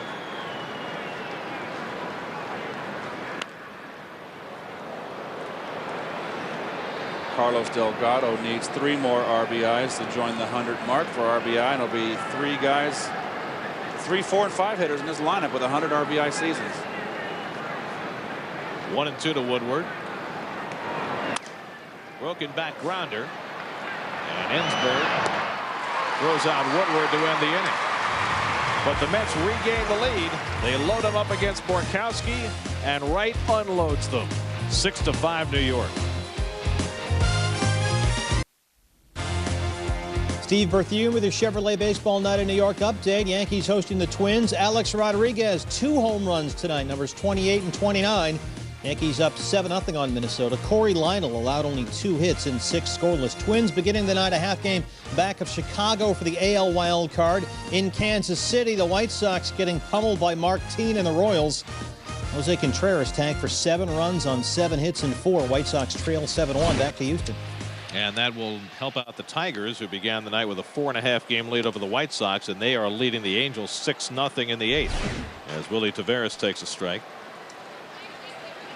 Here's LaDuca as he came out to home plate to get ready for the inning, talking to Paul Nart. He wants to make up. You don't want the umpire mad at you. Well, the Mets were mad at Nart on a couple of occasions in that last half inning. It's very good diplomacy right there. Willie Taveras is lined to center and struck out.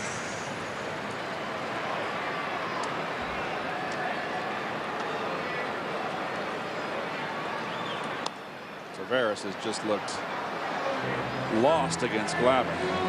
Glavine is 15 and 11 lifetime against the Astros, but look how it breaks down. He began his career 0-8, and look what he's done since. And then throw in 2 wins in the postseason. He's 17 and 3 against the Astros since that 0-8 start. 2-2 to Taveras. And the Astros have been a pretty good team over the course of Glavine's career.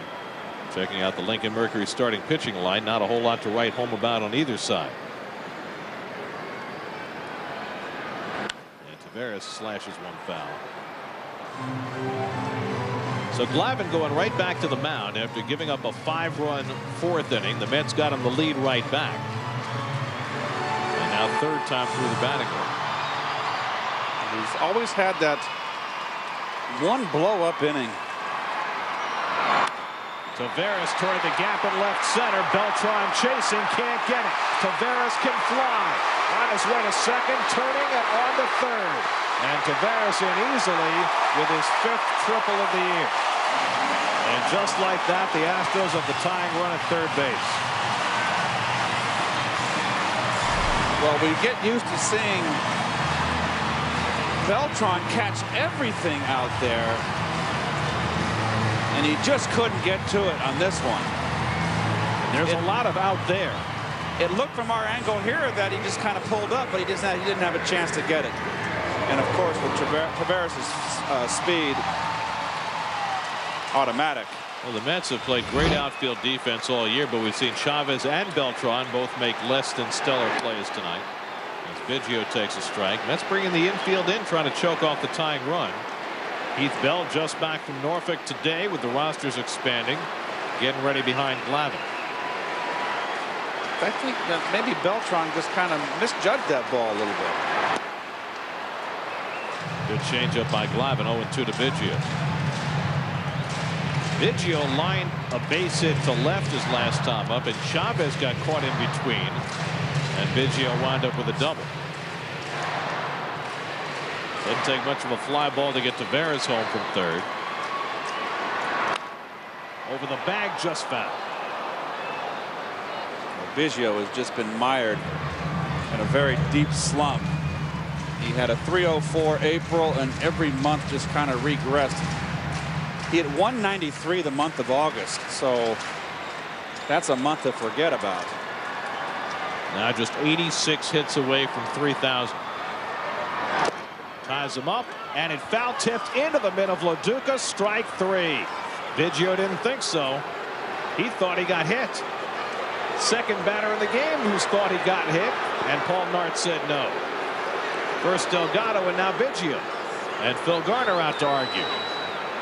How about that? Well, Mr. Nart is having a tough time here, and I think he got both that call right. Let's see. Oh, it hit him. It hit his arm. But they hit the bat first. Did it? Can we see that again? I didn't think it hit the bat. I thought it hit the uniform. Oh, they're going to ask for help. Well, how come he didn't ask for help the last time? He got it wrong on the one that hit Delgado. He didn't ask for help. But this time he does. The call an umpire, and it needs just for men. I'm sorry, what did you say? You get older, you have a hard time seeing distances. How's he going to know? And just for men helps you see better? You really are flack for that product, aren't you? And I don't think they're changing the call. You might have hit the bat first. We'll have to take another look. Actually, it definitely hit his uniform, right? See if we can hear.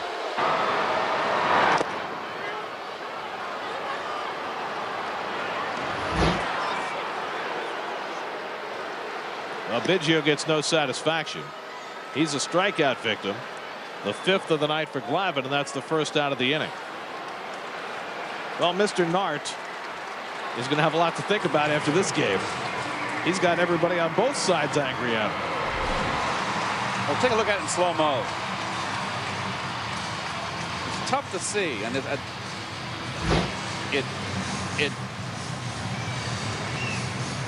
it definitely hit his unit jersey. That's got Biggio agitated, that's for sure.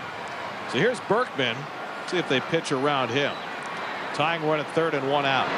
And the changeup away. What would you do here? I'd pitch to him. I hate giving guys free passes. Just another potential run to be scored.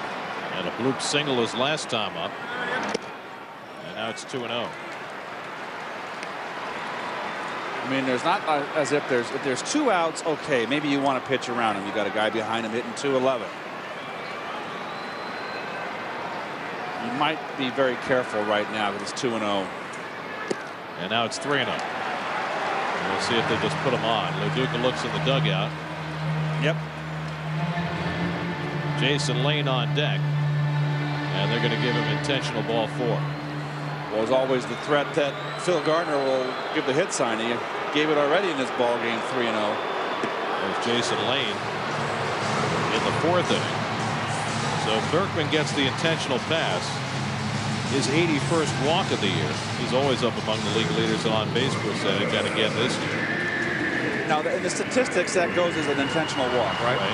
That shouldn't, in my opinion, because a lot of us guys go look at it and go, okay, he's got 50 walks, but he's got 10 intentional. Well, he earned that intentional walk if he fell behind.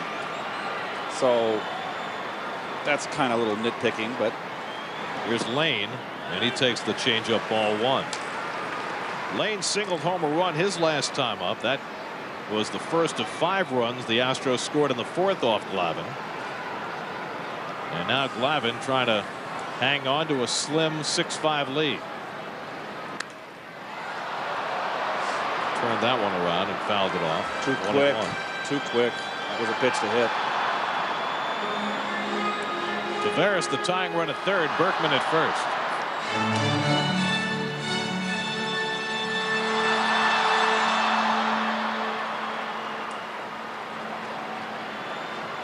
Glavine in need of a ground ball. Fly ball, deep center field. Beltran back near the hill. That'll tie up the game. Taveras in to score. Berkman heading to 2nd. And he makes it safely. Sacrifice fly for Jason Lane. Gets the Astros even 6-6.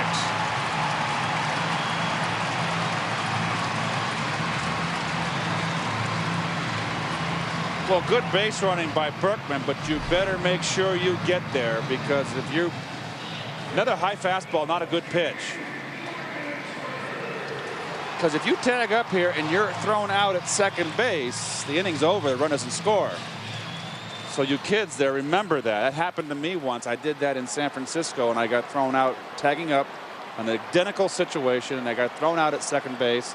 The inning was over, and the run didn't score. And you saw there Taveras started jogging home, but then when he saw there might be a play at second, he sped up to make sure he crossed the plate before the out was made at second, just in case. That's a good read by Berkman, and he knows he's got to get there. He can't fool around. Ensberg 1 for 2, and Glavine gets away with a high fastball, 1-1. Glavine was not up at all the first 3 innings of this game. Up to 89 pitches on the night. He's just about spent. And the changeup misses, and he's just not as sharp with that changeup. It started out real fine. You have to wonder whether fatigue becomes a factor when he hasn't pitched in a couple of weeks. Or the layoff is just, he was sharp the first 3. It's tough to maintain it. And he misses again. It's 3-1.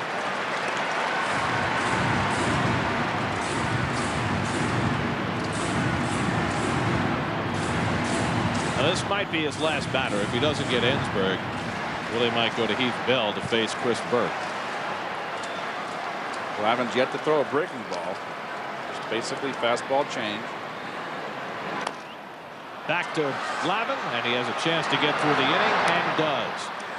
So the Astros rally to tie it, but Glavine pins that go-ahead run at second base. Through 5 at Minute Maid Park. There's a whole lot of glove. Now Tom Glavine's return to the mound has come to an end.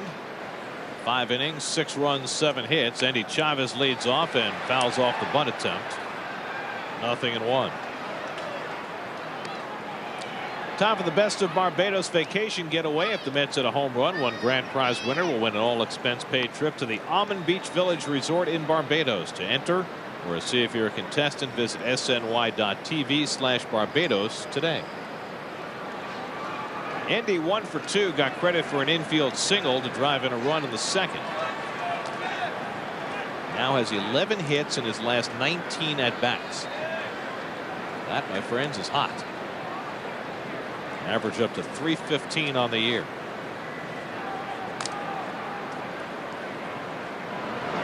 And the curveball slapped to short.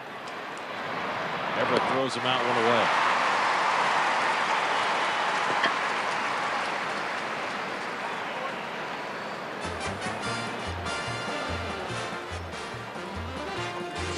Check in at Mets.com to get your Mets season ticket pack.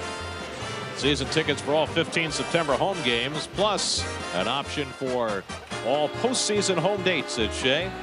Call 718-507-TIXX or check out Mets.com. Yeah, such a good memory. You know that? Like an elephant. Very impressive. Thank you. I forgot half of it. What was that? I forget.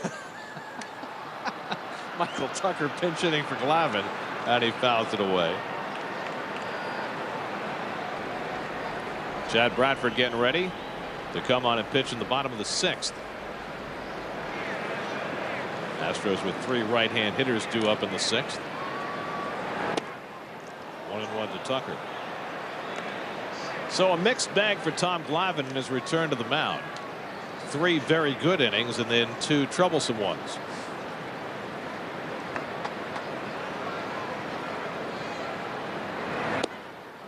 And Tucker takes the changeup wide, 2-1.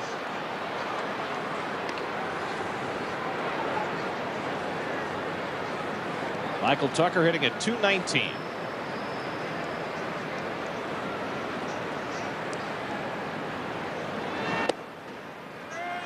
And now Borkowski behind 3-1.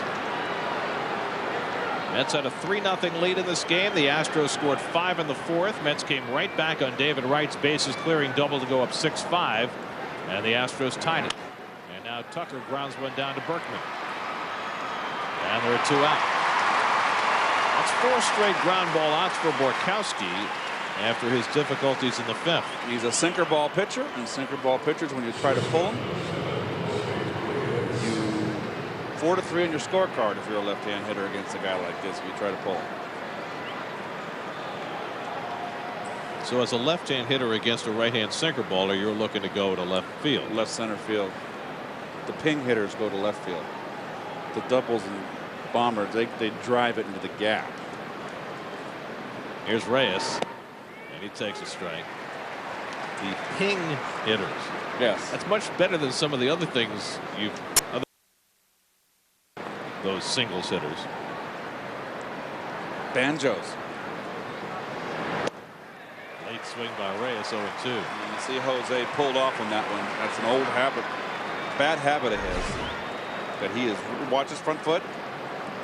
See how he just flies and pulls, and look at the back foot come back. It's just, that's what he used to do a lot, and something that he's really worked on, and he's really cut down on considerably this year.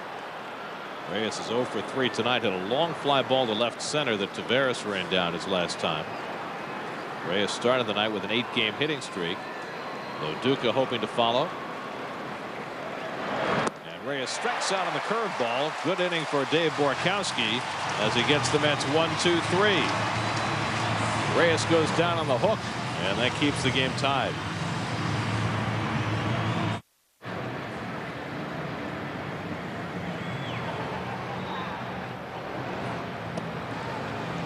Youch. Lots of good eats here at Minute Maid Park. How many calories do you think in that? Calories, a billion? About fat calories too. My goodness. Chad Bradford is on to pitch for the Mets.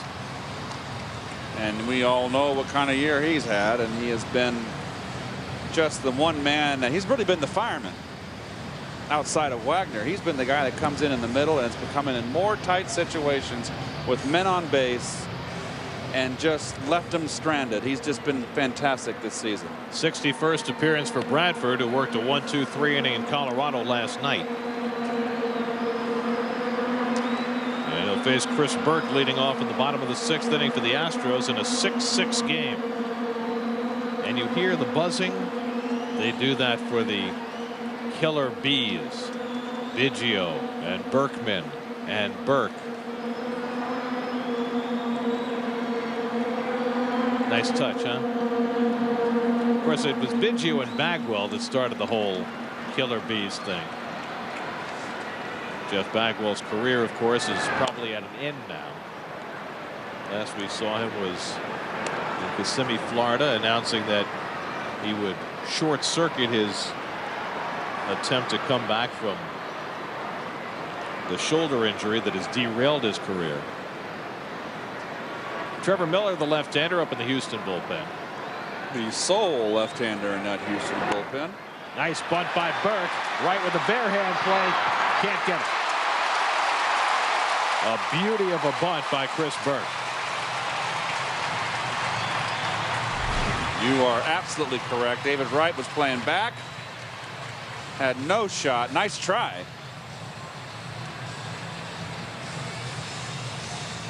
Beautiful bunt right down the line. Nice play by David. Just not a great angle right here. Beautiful shot. Nice play. Just not good enough. And if you're a right-hand batter facing Chad Bradford, that's a great idea, right? Yes. Leadoff hitter, speedy, get the thing going. Sure. Here's Adam Everett. Bradford's Submarines won to first base. Everett with a single. He's also lined out to first base. On the play where he lined out to first, Burke was almost doubled off, but just got back safely. And then the Astros scored 3 more runs. It would have been an inning-ending double play, but Burke's good base running to get back to the bag kept it alive, and the Astros were able to tack on 3 more. Those little things that you'll never read about in a game story or find in a box score that make the difference in ball games. And it should be in a game story. It should be. It's so many things. Burke runs. Loduca's throw not in time. Burke with a stolen base is 9th. And now the lead run in scoring position with nobody out. Well, it's 9th stolen base and only caught once this season. Yeah, throw it over Everett, almost interference, but now where's the dividing line between interference and not on a play like that? well, if the catcher, if there's contact, obviously, he would have to lean back and get in his way. If he just in any way impairs his throwing, it's interference. Well, then how about this? The 0-2 to Everett pulled foul. If you're a catcher and the guy's in front of you like that, shouldn't you just make contact and create the interference? But how are you gonna feel in advance that he's going to fall across the plate? It doesn't happen that often. I guess it's hard to anticipate that. I was thinking of that word. Very good. Thank you. We help each other out, my friend. I don't. 1-2 to Everett. I don't know where I'd be without you. Probably in that same exact seat.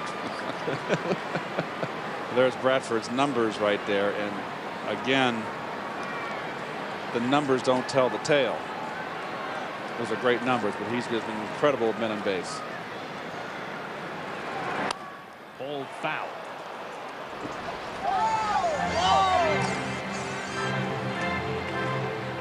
Adam Everett, who was a #1 draft pick of the Boston Red Sox, traded in the Everett for Everett deal.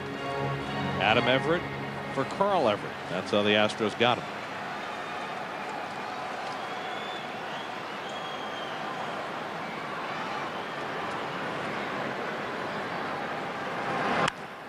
Lifted to right center. Beltran over. He gets it. Late to tag is Burke, and he can't advance.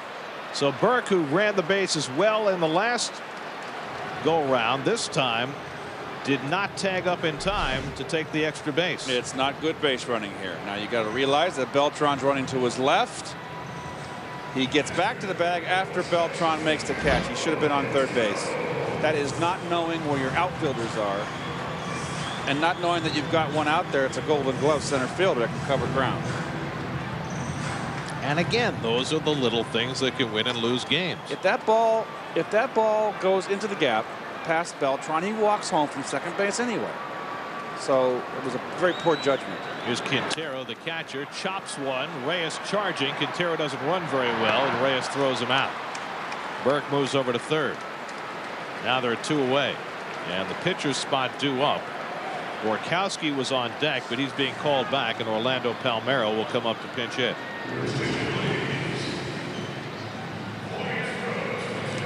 Now I might be inclined to pitch around Palmeiro here and pitch to the right hand hitting Taveras. This is where expanded rosters start to come into play. The Astros have a 7-man bench tonight. Most teams in the National League over the course of the season have a 5-man bench. Phil Garner went to his bench in the 4th inning to pinch hit, and does so again here in the 6th. And an ugly cut by Palmeiro on that slider by Bradford. Talk about getting badly fooled. Well, he didn't. You're looking for a sinker away, and you're so. Well, he's way out in front. He just didn't pick that ball up. He's embarrassed, but it happens. Well, he's a veteran hitter. Palmeiro, an excellent bench player. He's hitting just .223 this year, though. Not much power. Chokes up. And he rips it deep down the right field line toward the corner. A foul ball. No power. But he nearly hit his first home run of the year. Burke, the go-ahead run at third. By all rights, he should be home now. But I do believe that Garner would have brought the infield in, and that ground ball would have been. Yes, Willie.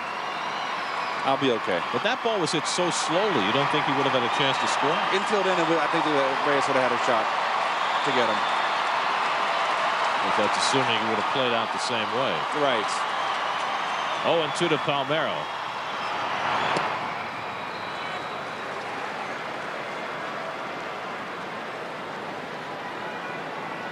So you see Bradford right now, what's been the reason for his success, particularly against left-handers, is he's one of the few submariners that can pitch inside to a lefty. Doing it again. And he gets him looking.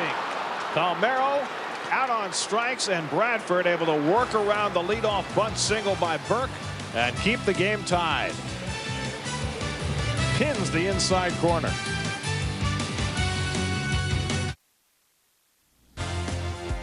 Steve Berthiaume with your Chevrolet Baseball Night in New York update. The Giants and Marlins right behind Houston in the NL wildcard race. San Francisco at Wrigley this afternoon. Matt Merton, his 10th home run.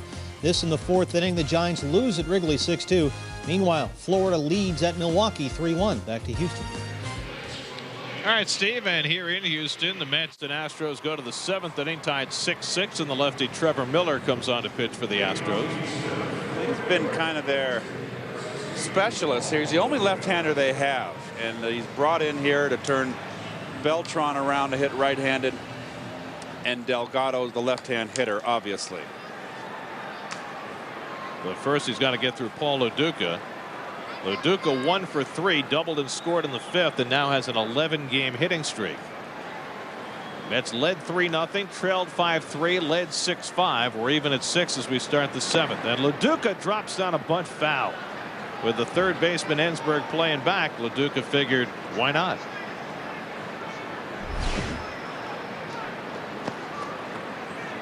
What is he? He's trying to call time. What, he off the tee? He's telling the people down the fairway, right? Looked like he was trying to call time. No? Yes. That's why Loduca tried to bunt. Ensberg wasn't playing. Good pitch. It's on the inside corner from Miller. Good pitch.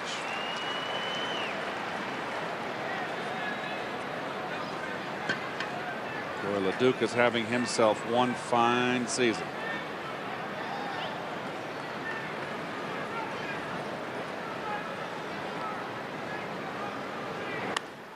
Lifts it down the line. Foul.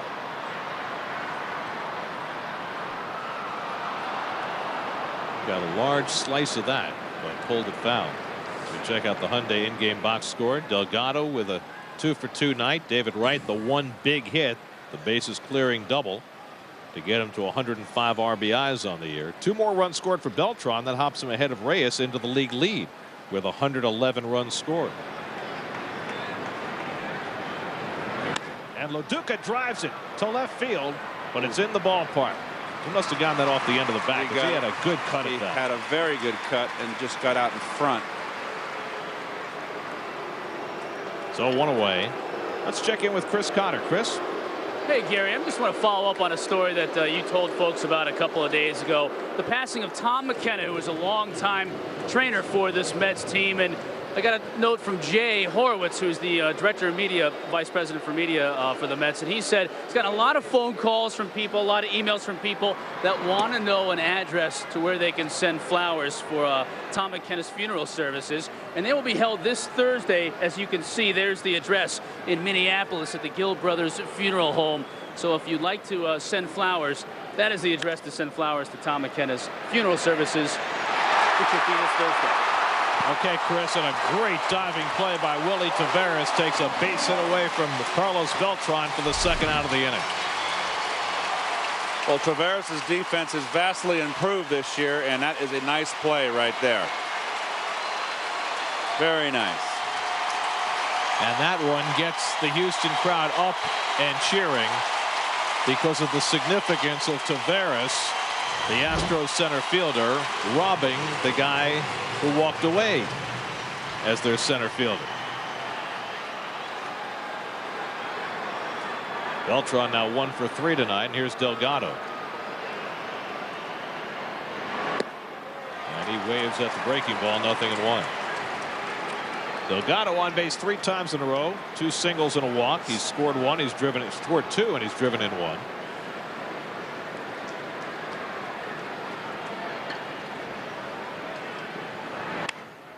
Line to short, right at Everett, side retired. So with some help from Taveras, Trevor Miller turns in a 1-2-3 inning. 7th inning stretch. We're tied at 6. We go to the bottom of the 7th in Houston.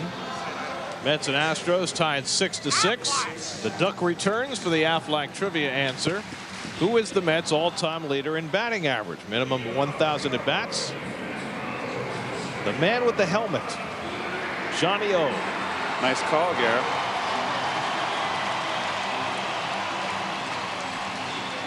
Remember Olerud, when he was with Toronto, took a run at 400 one year.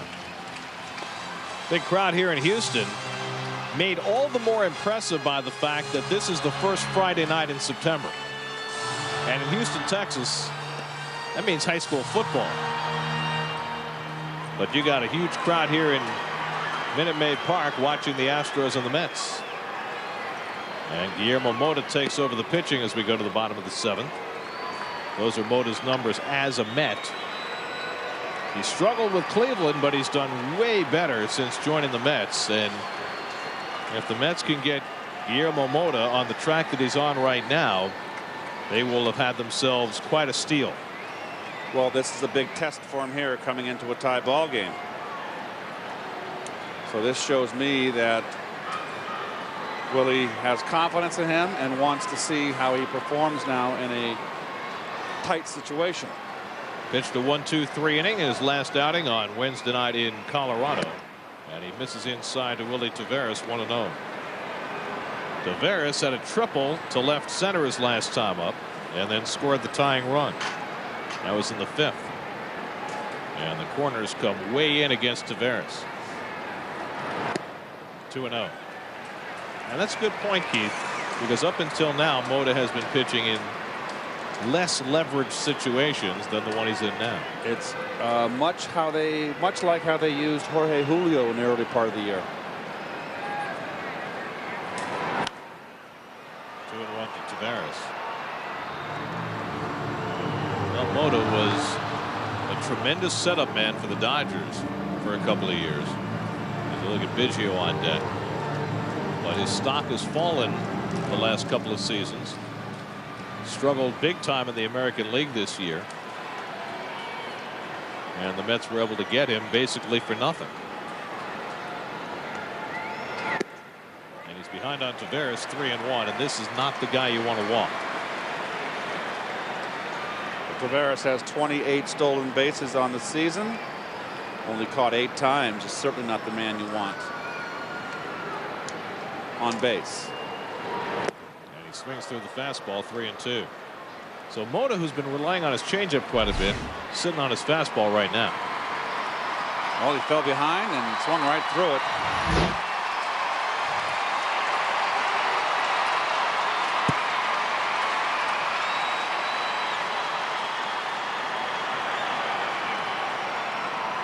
Three-2 to Taveras to center field, and Beltran's right there.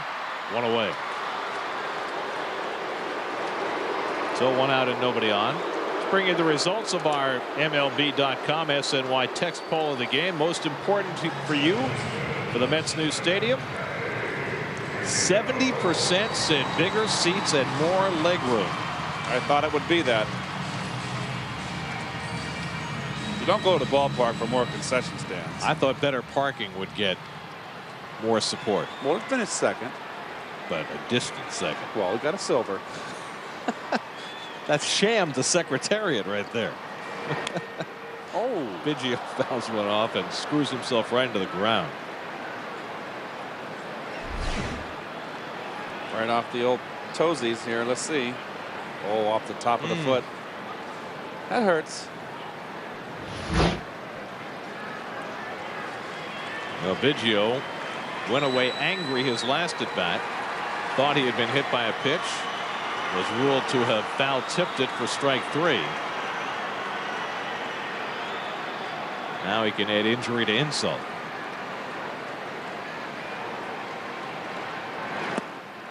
And Mota misses with the changeup, 1-1. The former Met Dan Wheeler loosening in the Astros bullpen.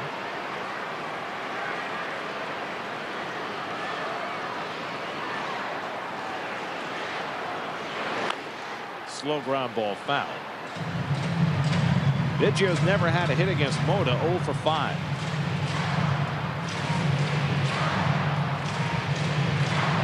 Lance Berkman waiting on deck.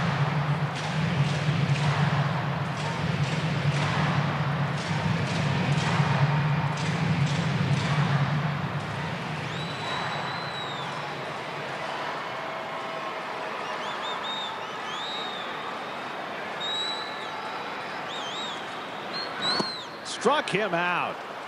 Mota with the changeup, fans Biggio 2 away. Third strikeout for Biggio. There's the changeup, or it might be a splitter. Definitely got some sinking action. In 2006, Hyundai, the Mets, and Sportsnet New York are teaming up to strike out cancer. For every K the Mets pitching staff registers, Hyundai, the Mets, and Sportsnet New York will donate $25 to the Hope and Heroes Children's Cancer Fund. If you'd like to help, please go to www.hopeandheroes.org. Well, here's Berkman in a tie game in the 7th inning, and we'll see how aggressively Mota goes after him. Berkman was intentionally walked his last time up. With the tying run at third base in that situation. And he misses high, 1-0. Guillermo Mota stands 6'6". He originally signed with the Mets as a shortstop. Hard to believe that at that size he was a shortstop. 2-0 to Berkman.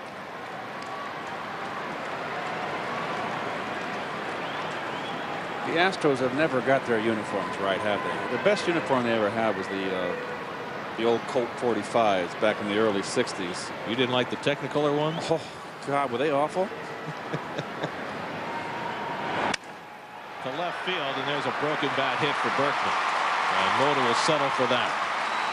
Second hit of the night for Berkman. Comes with 2 out in the 7th, and brings up Jason Lane. Well, this is why Berkman hits 300. He goes naturally the other way. And this is a wonderful ballpark for a left-hand hitter that can drive the ball to the opposite field. 9 hits in the game for the Astros. Lane has one of those, and he's driven in a couple of runs tonight. This is a guy who started the night hitting .211. Hitting the cleanup spot because the Mets started a lefty, but now facing the hard-throwing righty Guillermo Mota.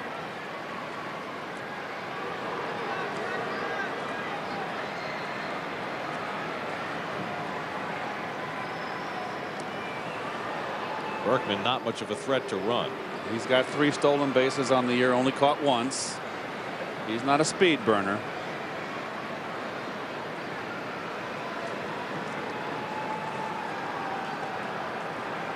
And even less so since he hurt his knee a couple of winters ago.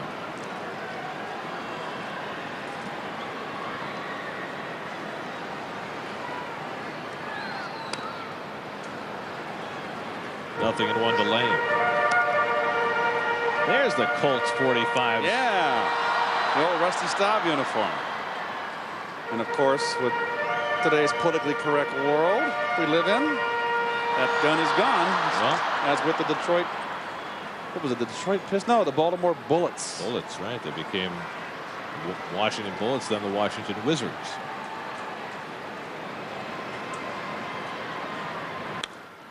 Lifted along the right field line. Let's see if it stays in play. Delgado. He's got it. Side retired. Carlos Delgado using all the room available to him to get Guillermo Mota through the bottom of the 7th. The gleaming outside of Minute Maid Park as we go to the 8th. Still tied at 6.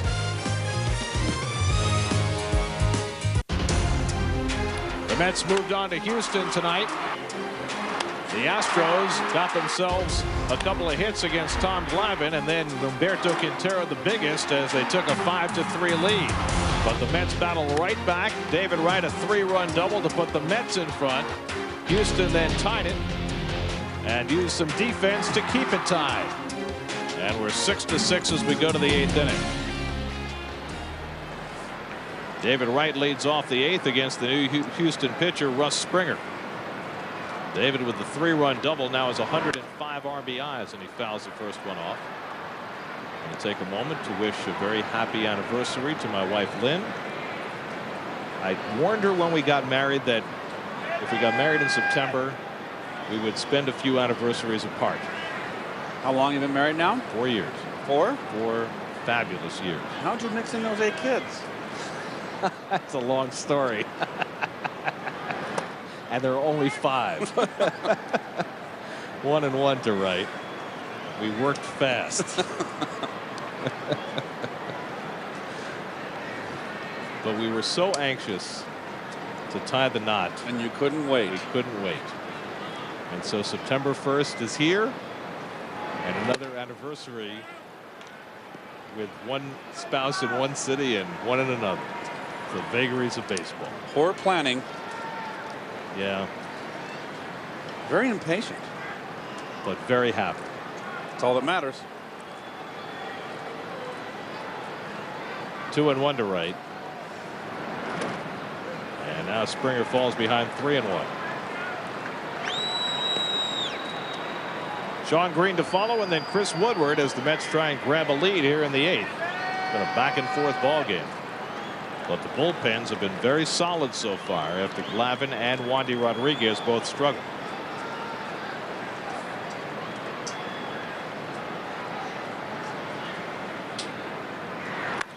To deep left field, right down the line, hooking, foul. Wright just missed. Gets a high fastball, and you can see right there the ball just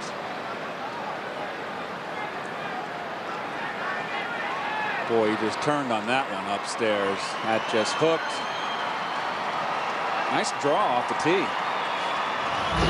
And right off that archway. It's only 3:15 down the line to that foul pole. Just a little too much hook. And he drives another one to left. Back to the scoreboard, off the wall, and now caroming away. And Taveras does a nice job to come over and hold Wright to a double. If Willie Taveras does not move over into left center field to play that ball, Wright probably winds up at third. 2 bad pitches in a row by Springer, right down Broadway. Jeez, I mean, and I know what happens, but you got, it's not like you got a ping hitter up there. You got David Wright up there. Jeez. So 2 doubles tonight for Wright, 34 for the year, and now the tie-breaking run in scoring position for Shawn Green. Green is 1 for 3 tonight. Ensberg is in looking for the bunt. Hard to believe that Green will be bunting. And he hits it in the air to left center. Burke back. Can Wright move up? They'll draw the throw, but hold at second base. 1 out.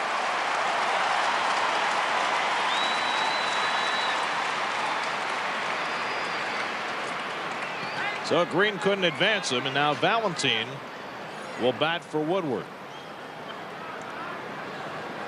Chris Woodward got the start against the left-hander. But here in the 8th inning in a tie game, Valentine will bat for Woodward.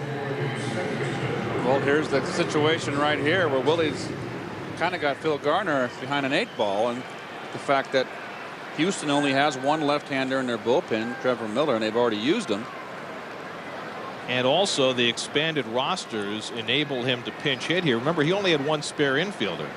But with Anderson Hernandez now on the bench, he can afford to use Valentine in this spot as Aaron Heilman gets ready to pitch the bottom of the 8th. Ball 1 to Valentine. Jose had a double last night in Colorado and 2 home runs the night before that, as he appears fully recovered now from the hamstring problem that kept him out for most of the week. Wright the go-ahead run at second with 1 out. He's stealing third, and the pitch high, throw to third by Quintero, not in time. Wright steals third. Stolen base number 17 for David Wright. Well, good heads up by David, and Springer just doesn't pay any attention to him, and you can sneak it. It would have taken a perfect throw right on the bag around knee high, and Wright would have been out. But when the throw up He beat it. Nice heads-up play by David. Montero throwing from his knees. The infield comes in for Valentine, and the breaking ball fouled off. Gary Cohen, Keith Hernandez, Chris Connor with you from Minute Maid Park in Houston. This has been a whale of a ball game. Tom Glavine made his return to the mound, looked great for 3 innings, then struggled. Mets got ahead 3-0, fell behind 5-3, went ahead 6-5. The Astros tied it, and now the Mets trying to regain the lead in the 8th. Right at 3rd and 1 out.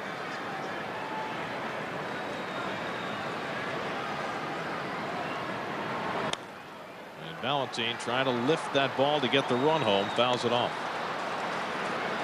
Well, he's got to shorten up now. This is the 8th inning. So lift that ball, get a sacrifice fly minimum. You got good arms in center and right with Taveras and Lane.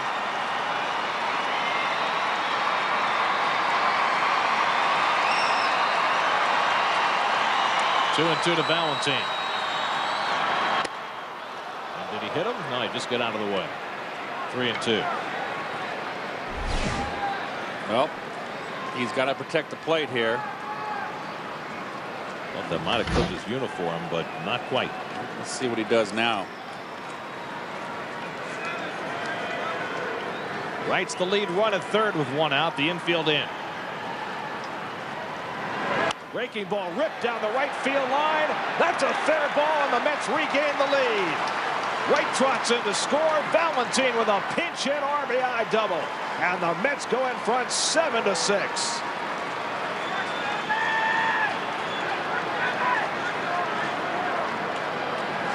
What a year it's been for Jose Valentine, his 52nd RBI. Nope, hanging breaking ball. It broke and it was down, but it was over the middle. Not in a good spot, and he gets hurt. So a pair of doubles bring home a run here in the 8th, and now Endy Chavez will try and add to it. Endy's 1 for 3 on the night. Ball 1 inside.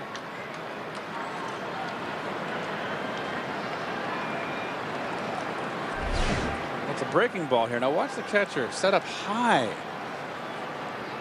Interesting. And that's right down Broadway. That's a hanger. Oh, pitchers, that curveball you never learn.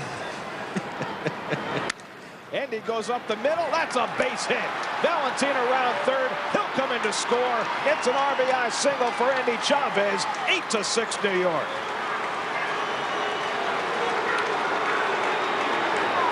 Well, you've talked about the season that Valentine's had, Gary. What about Chavez? Second RBI of the night for Endy. Another high fastball up, out over the plate. Not a good pitch.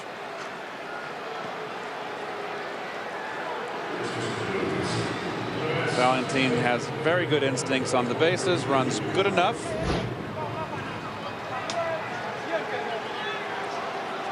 Jim Hickey, the Astros pitching coach, out to talk to Russ Springer, who's given up 2 runs on 3 hits and gotten only 1 out here in the 8th.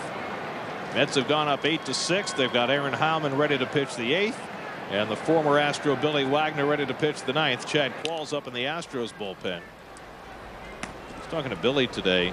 Said he still gets a rush about coming back here to Houston, where he began his career, and we'll undoubtedly see him before the end of the night. Here's Billy. Billy didn't get a save opportunity in Colorado. They were all blowouts. Mets have not played many close games lately. In fact, Billy has gone 9 days since his last save opportunity. And yet he had 10 saves in the month of August. Well, Julio Franco now will bat for Guillermo Mota, who stands to win this game. And Chavez back to the bag as Berkman holds him.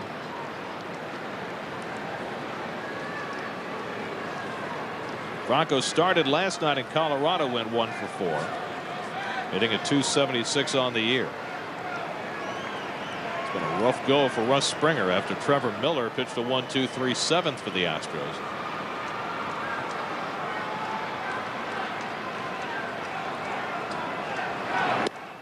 And Franco takes a strike. Now the Astros are playing Franco to right field, but not as drastically as the Rockies did last night. And I would shade him more. Not so much the right fielder, but definitely the center fielder.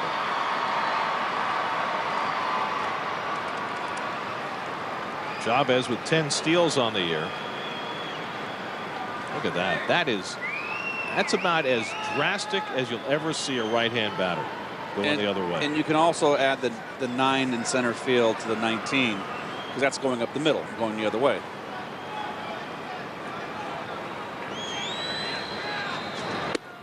Leans him back 1-1.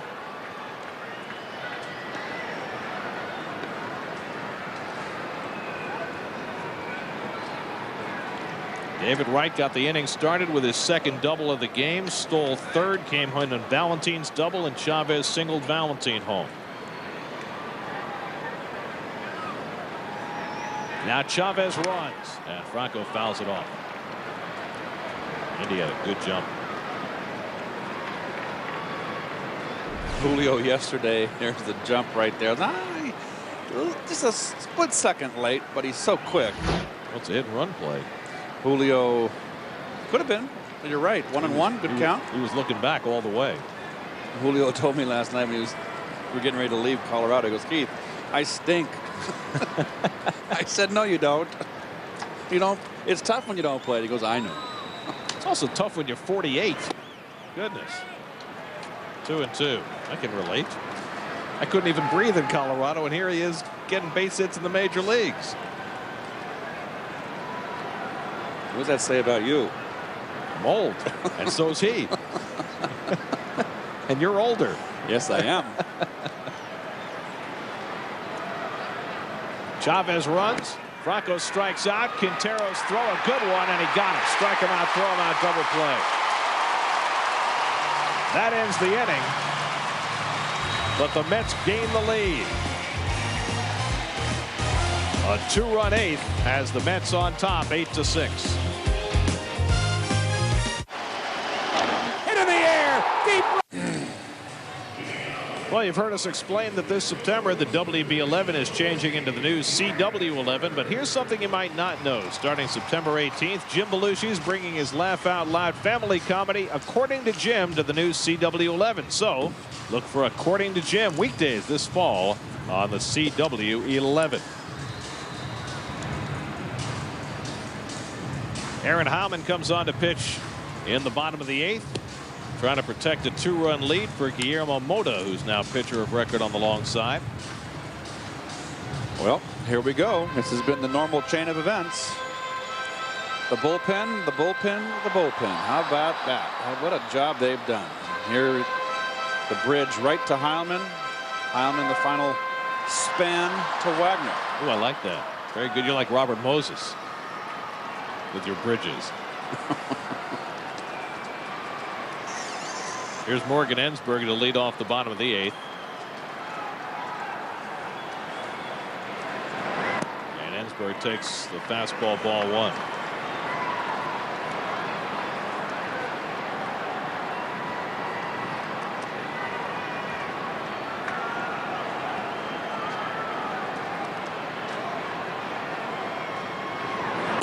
Here's a strike.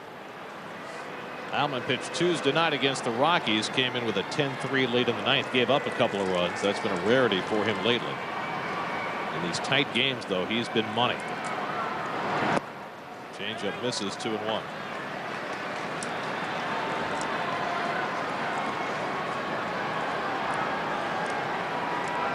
'63rd appearance for Heilman, tops on the staff.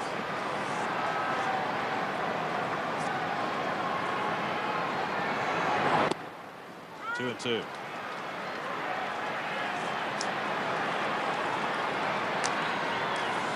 Chris Burke on deck, and then Adam Everett, right-hand hitters all.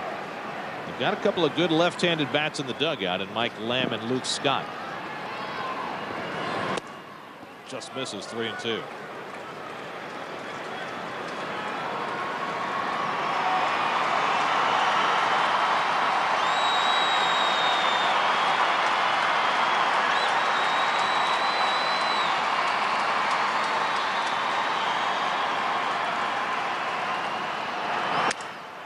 broken bat fly ball. Chavez to the line.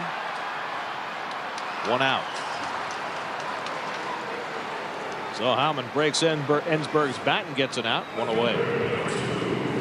And it brings up Chris Burke.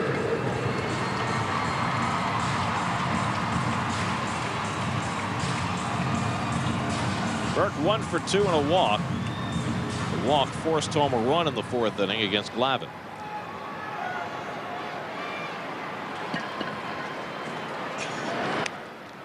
It was an up and down night for Glavine. First time through the batting order, he was brilliant. Second time through, started out all right, struck out Tavares. Then Biggio doubled, Berkman singled, Lane singled, Ensberg singled, wild pitch, scored a run. A walk in there, just fell apart for him. 1-1 the count. Willie Randolph said before the game, I'm not going to take anything away from Glavine's performance tonight. I just wanted to get back out there. If you wanted to take something from it, you could take good and bad. 1-2 to Burke. That fastball inside right there just tied up Burke big time.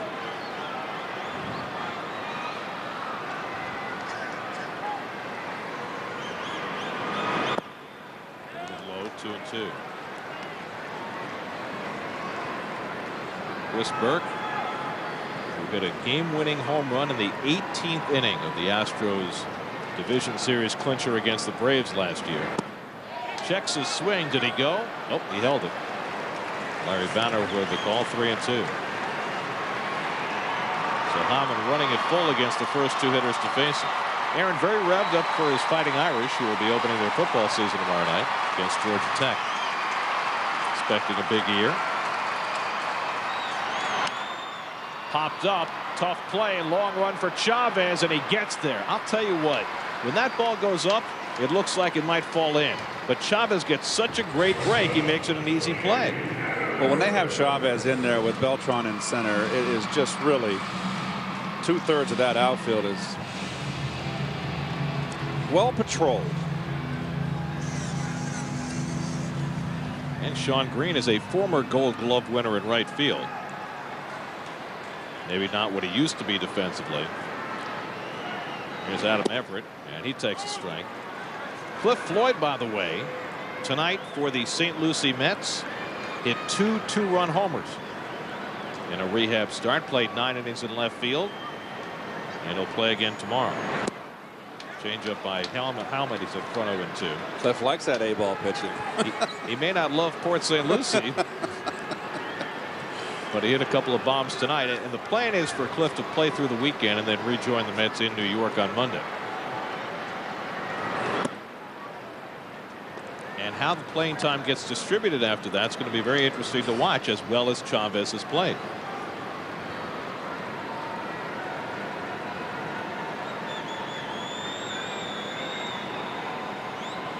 Howman ahead 1-2 on Everett.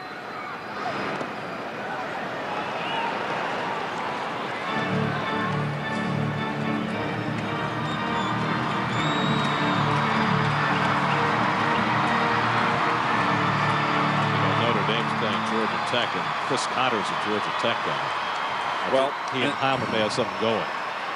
I'm in a friendly pool, and I took the points. I won't tell Aaron. Struck him out with a changeup. 1-2-3 inning for Aaron Howman as he overwhelms the Astros. Everett down swinging. On to the 9th. 8-6 New York. Steve Berthiaume with your Chevrolet Baseball Night in New York update. The Pirates and Cardinals bottom 3. Preston Wilson yard his 13th. St. Louis wins 3-1. A 3-hitter for Chris Carpenter. Cardinals now 5.5 up on Cincinnati atop the NL Central, and the Reds are leading 2-0 in San Diego tonight. Back to Gary and Keith in Houston. All right, Steve, and every time the Cardinals send Chris Carpenter to the mound, they've got a pretty good chance to win. It's the other 4 days they have to worry about. Rainouts in Washington and Philadelphia tonight. They'll try and play 2 tomorrow. The Giants losing in Chicago. The Cubs snapping a 6-game losing streak. The Marlins getting back on the right track and winning in Milwaukee. So for the moment, Florida's 2.5 back in the wild card. San Diego trailing Cincinnati. The Padres are your wild card leader. And the Rockies and Dodgers playing out west. Ooh, good. Jose Reyes swings and misses at the first pitch from Chad Qualls. Pretty nasty sinker right there. You see his numbers, 65th appearance. Good stuff, but he's struggled. Nice walk ratio to innings pitched. Good sinker, and you just don't want to try to pull that. And Jose, that pull off he's pulling off here, something he stayed away from. 94 miles an hour with that kind of movement. You wonder how anybody hits that. A terrible waste pitch right there. After two nasty sinkers away, throw a waste sinker away again. Why not come in? There's another away pitch. Away, away, away. That's all I see today. 2-2 now to Reyes. Jose 0 for 4 tonight.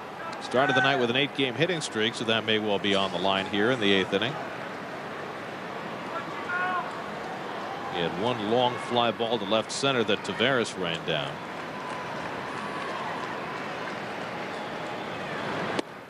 He stays with the sinker, and now it's 3-2.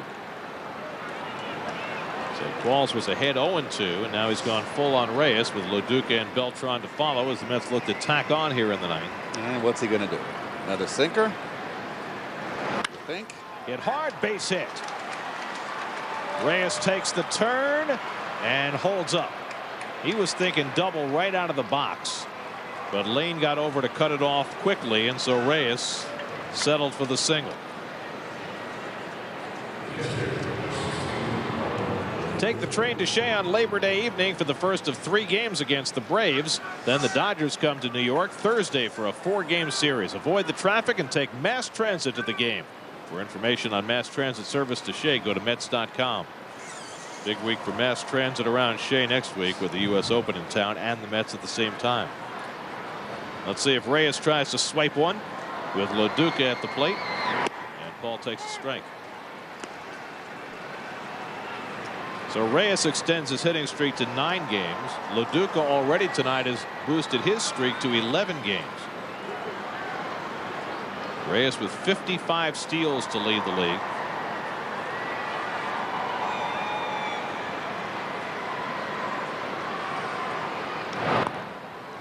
Now, you were never a big base stealer in your career.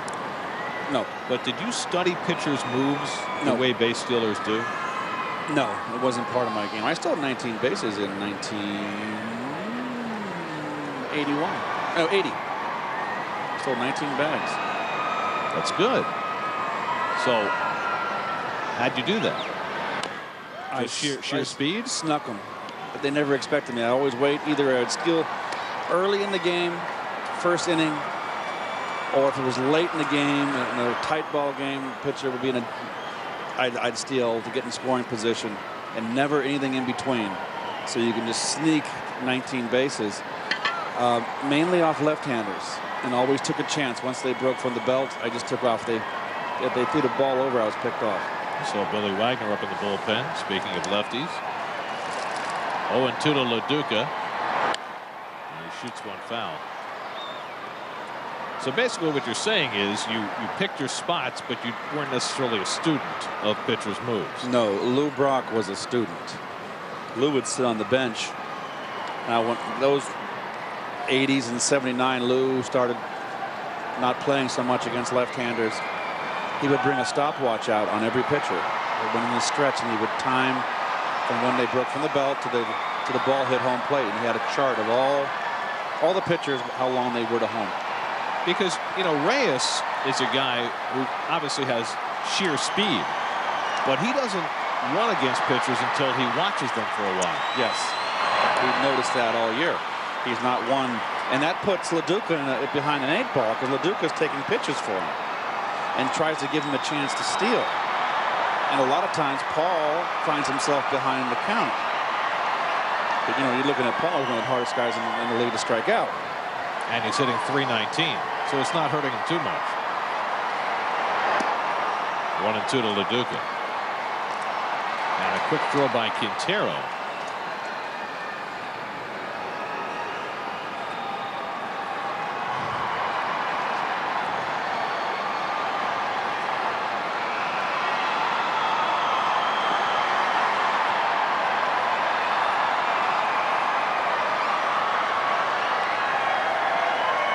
been holding Reyes. He runs. It's a pitch out. Quintero with the throw. He got him. Ooh. And no argument from Reyes as Quintero guns down his second in the last 2 innings. Well, they made the right move here on the pitch out. Catcher's in a prime position to throw. Took his time. But he was safe. He was safe. I mean, with the naked eye, he sure appeared to be safe. He's safe. It's like the ball beats him. It's an automatic. I thought he was safe. But the ball didn't beat him. I hear you. And Loduca strikes out, and they're 2 away. I was shocked that Reyes ran away with no beef at all because he was clearly safe. Let's see. Safe. I wish he'd slide feet first. He won't do that. What was that word again we talked about yesterday? Praying? Davening? Davening. Daven all you want. He won't slide feet first. Ball 1 to Beltran. You can pull out your rosaries and do whatever you want. As long as he doesn't go hands first into first base or home plate.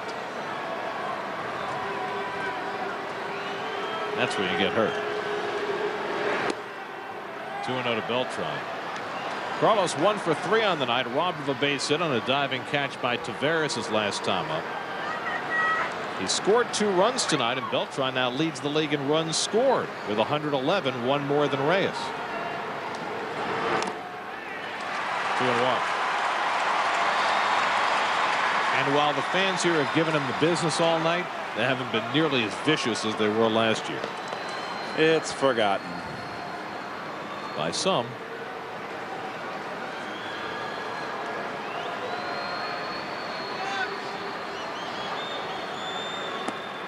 Three and 1.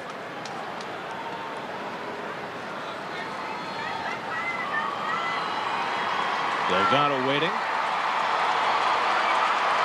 If Beltran gets aboard. Broken back grounder to second. And that retires the side. So the caught stealing helps Qualls get through the inning, and now Wagner will come on to try to save it for the Mets.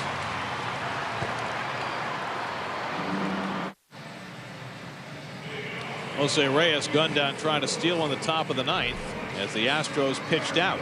Well, we want to watch for any tips that a runner does. We know that Jose, we've seen him a lot this year with both hands on his knees. Beltran does the same thing and doesn't steal. Now looking on the right hand part of your screen. Now that's okay to do that if at times you steal with both hands on your knees.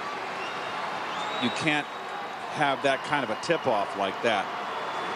Billy Wagner on to try and close it. Humberto Quintero, who has thrown out 2 base stealers tonight and driven in 2 runs, gets tied in knots, and it's strike 1.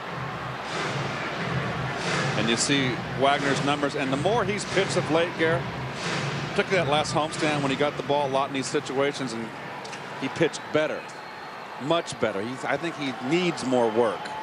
And it's always special for Billy to come back to Houston.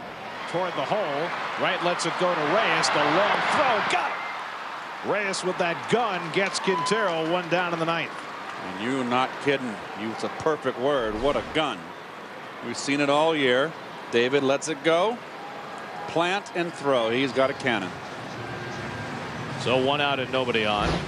It makes you wonder why the heck they even entertained the idea of moving Reyes to second base. Well, that was only because they felt as though they were getting a superstar in Kaz Matsui. Then they found out that that wasn't quite the case. Eric Bruntlett will be the pinch hitter for the Astros with 1 out in the 9th against Billy Wagner, who spent 8 years as the Astros closer and then was traded after the 2003 season, which Billy said tonight still stings. He was traded to the Phillies, where he spent 2 years before signing with the Mets.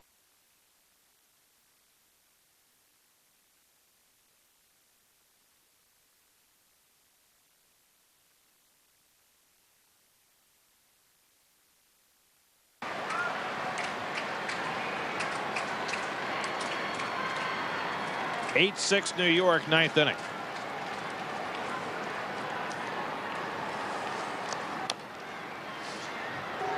One and one to Brundtland. Wagner tonight bidding for his 33rd save. Willie Taveras on deck. Trevor Hoffman leads the league with 35. Wagner and Jason Isringhausen of the Cardinals each with 32.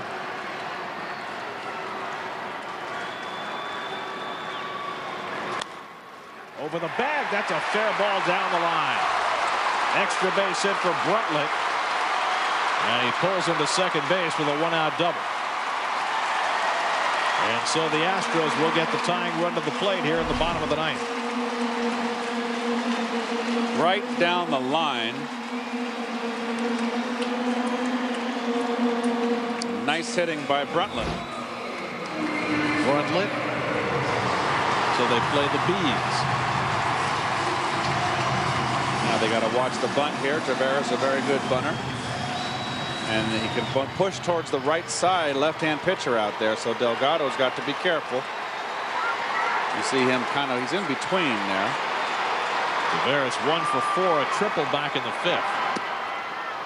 He can't catch up to that 98-mile-an-hour heat. With some cheddar.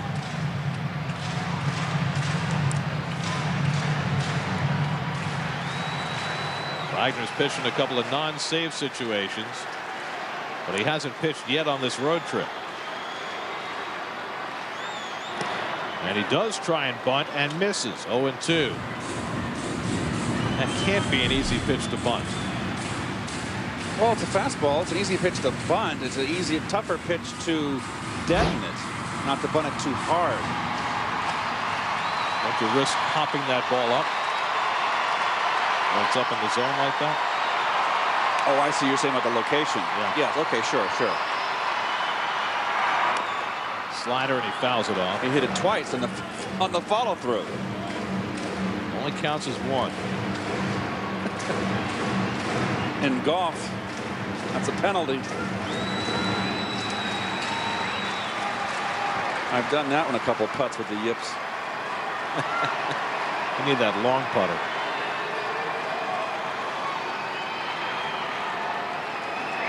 Struck him out with a slider. Loduca makes the throw to first to complete the putout. 2 men down.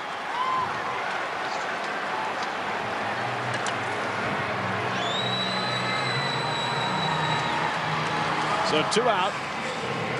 And Wagner will face his old buddy Craig Biggio. And you remember what happened in Philadelphia last year. Biggio hit a 2-run home run or whatever it was in Philly to beat Wagner, his old teammate, down the stretch run. It was a huge home run for Biggio and the Astros, and that run to the wild card for them. That's Biggio's only at bat against Wagner. And he takes a strike. Tonight, Biggio 1 for 4. He struck out 3 times.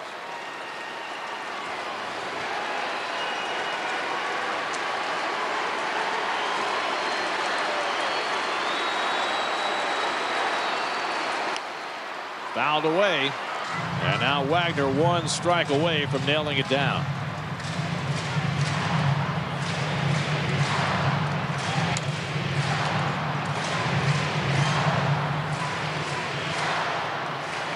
Biggio the tying run at the plate. Wagner ahead 0-2. To center field. It'll fall in for a base hit. Brundtland scores, and it's 8-7. So Biggio tags Wagner again. Behind in the count 0-2. He drives in a run, and now the tying run is aboard. Well, it's a slider and not a good one. And just didn't get that pitch where he wanted, and also very good hitting by Biggio. And so now Wagner has to take on Lance Berkman. This was what he would have loved to avoid. Berkman 2 for 3 and a walk tonight.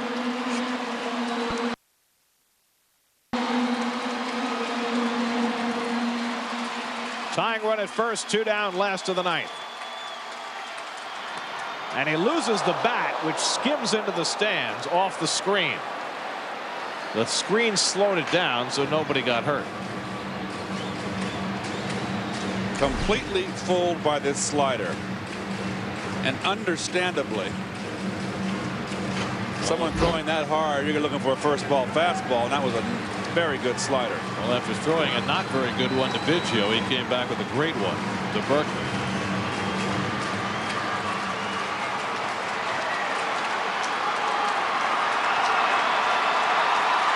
You got to watch out for Biggio. He doesn't steal often anymore. 1-1 to Berkman. Berkman with 36 home runs, only 5 of them as a right-hand batter.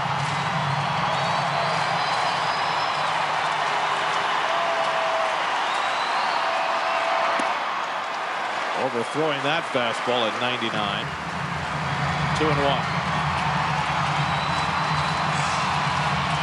Jason Lane would be next.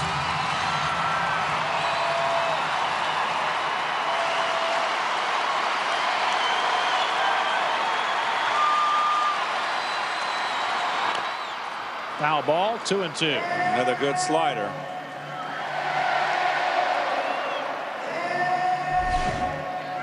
Here's the pitch. He's got a good down slider. That was more flat, but see, it got under the bat. So Wagner for the second time is now 1 strike away. 2-2, 2 down, last of the ninth.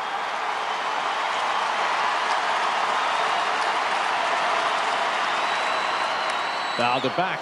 Good cut at a fastball by Berkman. 99 miles an hour. Wagner throwing as hard now as he has all year.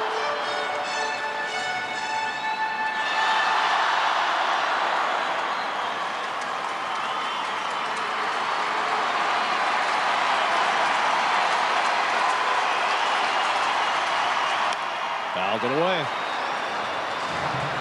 Wagner keeps coming hard, and Berkman keeps fouling them off.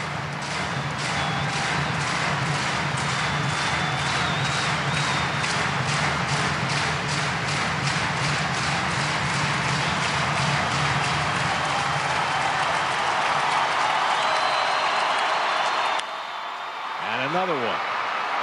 99-mile-an-hour fastball. Foul ball from Berkman. Getting one of the great head-to-head matchups. It's the beauty of the game. He's getting the timing of it.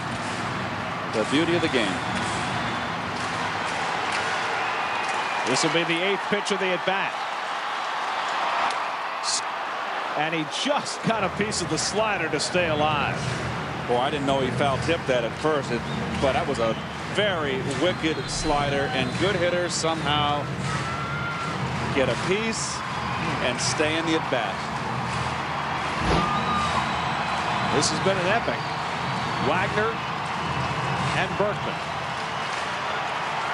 Tying run at first, 2 down. To shortstop. Reyes has it.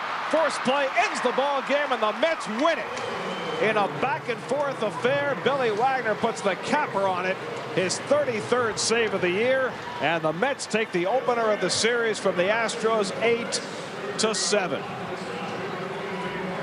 Well, got him on a slider there, and the magic number, as you see now, is 14. And the Mets just continue on the road to come in and let the National League know who is the best team in the National League. So Beltran and Wagner come back to their old haunts and leave successful tonight. David Wright with a huge hit, a 3-run double. Jose Valentin with a hit that put the Mets ahead in the 8th inning. And the Mets do what they need to do to win this one. That snaps the Astros 6-game winning streak. Mets win 8-7. Back to Houston in just a moment. This copyrighted telecast is presented by authority of Sterling Mets and may not be reproduced or retransmitted in any form, and the accounts and descriptions of this game may not be disseminated without the express written consent of Sterling Mets. New York Mets baseball on SNY is brought to you by Geico. 15 minutes could save you 15% on car insurance. Visit geico.com or call 1-800-947-AUTO. By Jeep, the all-new 7-passenger Jeep Commander. It's your world. Take command. And by the New York State Smokers Quit line. Call 1-866-NY-QUITS for free help and advice. Start your smoke-free life today. Mets win it 8-7. Led 3-0. Trailed 5-3. Win ahead 6-5 on David Wright's 3-run double in the 5th. Jose Valentin's pinch hit double in the 8th gave them the lead for good. Tom Glavine, 3 good innings, 2 not very good innings. He winds up with a no decision, and the Mets get the win. Want a better high-speed internet? You belong at AOL. Be sure to join us tomorrow at 7 o'clock on the WB11 when the Mets and Astros play Game 2 of this 3-game series. Coming up next, it's Nissan Post-Game Live. Mets came to Houston tonight, and the Astros were able to take a 5-3 lead against Tom Glavine with a big 4th inning. But the Mets bounced back. David Wright with a 3-run double that wound up under Jason Lane. And after the Astros tied it, Jose Valentin and Endy Chavez with big hits. And Billy Wagner did the rest, and the Mets win 8-7. Now for Keith Hernandez and Chris Cotter, I'm Gary Cohen. Let's join Steve Berthume in our New York studio. Thank you very much, Gary. Coverage of the New York Mets continues right here on Sportsnet New York. It's Nissan Postgame Live. Ron Darling and I break down tonight's game between the Mets and the Astros. We'll also have lots of reaction from the Met clubhouse, including manager Willie Randolph. Sports New York comes your way at 1 a.m. with continuing Mets coverage. But first, it's Nissan Postgame Live with Ron Darling coming up right after this.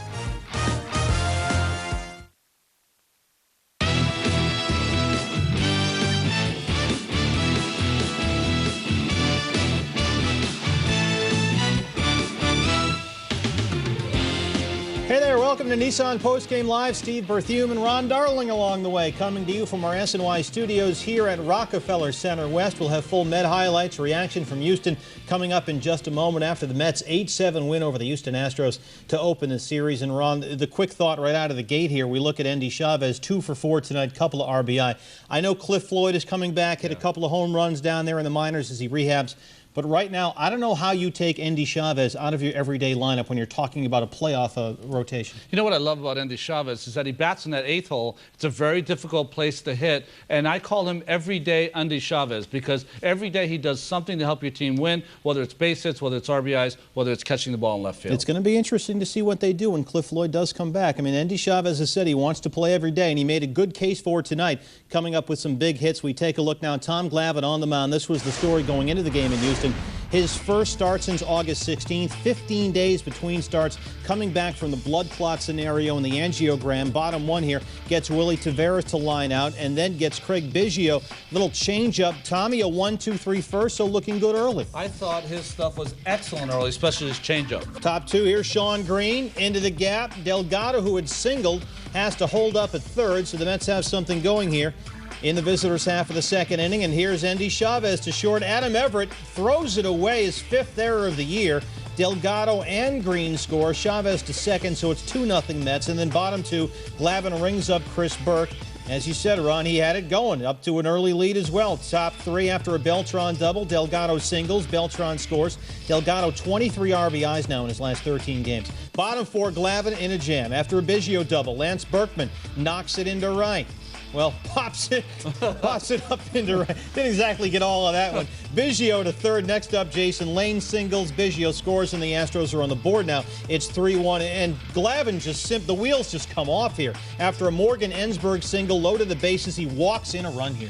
Well, I think going against Chris Burke did not have his control. This was more like a spring training outing. Should have been 3 innings and then take him out, but they tried to extend him. Did not work. Adam Everett next up. Delgado almost able to double off Burke after that bases-loaded walk. It would have ended the inning. Instead, Humberto Quintero comes up. Past Delgado that time. 2 runs come in, and now suddenly Glavine cruising along. He's quickly down 4-3 here. Yeah, well, Glavine just did not have it. Had it early. I think, you cannot replicate what happens in the game as you see this wild pitch also. he can throw on the side as many times as you want, but you have to be in the game mentally not as tough as he wants to be at this point. So maybe we chalk up some of this to rust, but it's a 5-run Houston fourth. Fifth inning, the Mets answer immediately. Bases loaded. David Wright knocks it the other way. Jason Lane has his adventure out there. 3 runs come in, and it looks like Ron Lane loses the ball when he was sitting on the ball. It was almost 3 circles and a dive for Jason Lane. So he tried to go back on that, loses it. Luckily, he didn't get hurt there. Sits on it and luckily finds it, but too late with 3 runs scoring. Yeah, as Gary Cohen said, sit on it, Ponce. Mets regain the lead 6-5. Bottom 5, Jason Lane to center. Beltran is under it. Runners on the corners here, so Willie Taveras tags at 6-6, and Glavine is done. He went 5, gave up 6 runs on 7 hits, walked 2, and struck out 5 through 93 pitches. Top 7, Beltran to center. Taveras, he's got hitting streaks and he can play defense too. Well, he's really improved his defense, especially coming in on the baseball. Taveras has been one of the best players for the Astros the last month and a half. Yeah, one of the quietest 30-game hitting streaks you've ever heard of until it ended the other day. 8th inning, David Wright. Boy, David Wright. I mean, what else do you want from this guy? 2 for 3, 3 RBIs from him. The average up to 302 now. Leads off double. After Sean Green flew out, Jose Valentin, the pinch double to give the Mets the lead 7-6. You won't get a bigger hit than that. The Mets have great stars. Where would they be without Valentin? Where would they be without Andy Chavez with another base hit, extending that lead with that insurance run? I don't know how you take him out of the lineup. Big hit after big hit. They're up 8-6. Bottom 8, Aaron Heilman. The Mets bullpen tonight worked really well. Bradford, Mota, Heilman all go 1 inning. You go to Wagner here, 8-6 in the 9th, and of course he's going to make it a little interesting. Biggio singles, Eric Bruntlett scores, so now it's a 1-run game. Next up, Berkman. Wagner throwing 100 miles an hour a couple of times here. He was, and he finally makes a good slider here for the ground out too. The most dangerous hitter in that Astros lineup, Lance Berkman. All right, Billy Wagner gets it done. 33rd save and 38 chances, and the magic number is 14. Mets 8, Astros 7, as the series opens up with a Met victory. And as we said, Andy Chavez is the man. A couple of clutch hits tonight. After the game, he spoke with SNY's Chris Cotter. Andy, you guys hung on tonight. Just an unbelievable team performance from top to bottom, from you to David Wright really getting hot, and now Jose Valentin as well off the bench providing some pop. Yeah, we're swinging the bat pretty good, and we're hitting, in very good opportunity to drive runs. So I think that put us on the game and keep it going to the end. Do you feel like the fact that you've gotten to play every day now has kind of gotten you going, so you can get hits every day? Well, I'm feeling that way right now, and Willie's using me a lot in the lineup every day, and I just prepare myself to be an everyday player.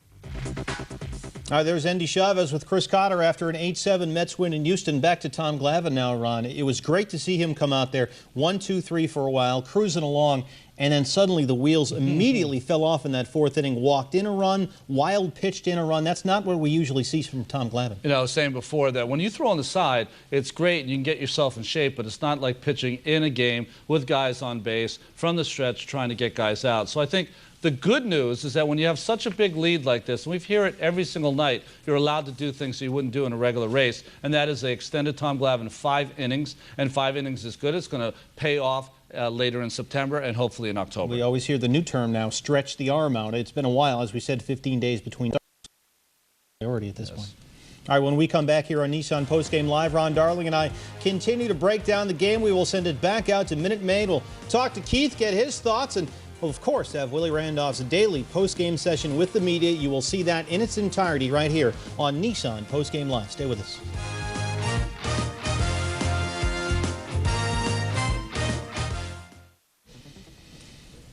Welcome back to our SNY studios here at Rockefeller Center West. Steve Berthium and Ron Darling along the way. This is Nissan Postgame Live following a Mets 8-7 win over the Astros. And for more analysis, we go to Houston and chat with Keith Hernandez. Keith, I heard you say in this game, David Wright 2 for 3, 3 RBIs. Boy, he is really hitting the ball. He is back. Well, the big RBI double, the bases loaded, that got the Mets the lead back. And then he led off in that 8th inning, that double in the 8th inning to start things and wound up scoring. So when you see him starting to go the other way with power and driving the ball, that's a good sign. I think it's pretty safe to say that he's over his slump. He's just back in the groove.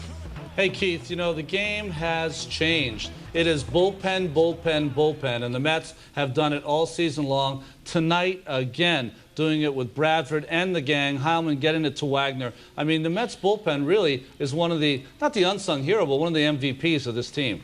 Well, there's no question about that. They've got probably the best bullpen in the National League, I would think, what I've seen. And, you know, 4 innings again tonight, 1 run. The 1 run given up by Wagner, but he was able to hang on and get his save. But they have just been phenomenal, all the way through. And here's another situation where they all came in, did the job. And it's if you're managing, guy, just it's simple as ABC.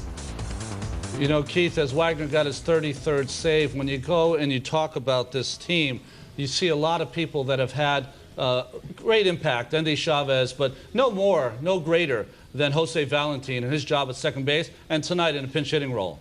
And who would have thought it, you know, back in April when he got off to that, 0 for 16 start, we thought maybe he was, you know, his best years were behind him. And, boy, he got an opportunity to play second base, and he has never looked back, and he's in the middle of everything. And he drove in a big run tonight. He's just been phenomenal and playing good defense and just, you know, a very silent leader on this club. All right, Keith, thanks very much. Enjoy the Houston weather. You're missing the rain here in New York. It's a good time to be down there. Thanks very much. All right, you guys stay dry. We'll try. He's got a roof over his head. That's so. right. Well, then again, so do we. So what do we say? Back to Tom Glavine now. 15 days between starts. We mentioned that. Give you the pitching line again. 5 innings, 6 runs, 7 hits, 2 walks, and 5 Ks. 93 pitches, 52 for strikes. Just rust here? Do we chalk it up to rust? I think it's rust. And if I was Tom Glavine right now thinking about my start tonight, I'd say to myself, you know what? I had a lot of promising things. Some good things happened early in the game. I spotted my fastball. I was able to throw some change-ups behind the situation. I got some decent defense out there. But if I were looking at the start, I'd say that's good. Now, the second part is, if I was looking at this game, I would feel that for whatever reason, that early success did not last. As you can see, this beautiful changeup inside, right on the corner to Chris Burke. But one of the things you have to look at after that is that I would be disappointed that I wasn't able to sustain that success because my ball, the changeup was not breaking like it did before. I was up in the strike zone. The hitters really seemed like they were teeing off. I was not able to do some things inside and throwing pitches that Tom Glavine just does not throw. It seemed like he was rusty, not only from missing all this time, but rusty in situations where you have people on base, and that's not a good thing. We don't want to go too crazy here because you weren't quite sure what you were going to get from Tom Glavine tonight. We take a look at the pitching line, and here is the great work by the bullpen there, 1 inning each on a Bradford, Mota, Heilman, and Wagner. But the story with Glavine, we saw tonight what we had been seeing really since the All-Star break. Pretty good for 3 or 4 innings. In this case, he fell apart in the 4th, but then he's susceptible to that one big inning where it all just goes over the cliff. So true, Steve. There's a lot of things that have been going on with Tom Glavine that I haven't seen earlier in the season. 11-2, of course, early in the season, now 1-4 in the second half. And that is that when he gets a lead, usually he goes out there, especially early in the season, and puts the hammer down, and that's how he's gotten all of these 287 wins. But lately when he goes out there and is given a lead, he's not been able to do that. And that tells me that he's not throwing the pitches where he wants. He's not as aggressive as he wants. And I think that comes from rust, and it comes from a little confidence. A lot of offense, 8-7. The Mets beat the Astros. Let's take a look at the box score and start with your New York Mets. And here it is.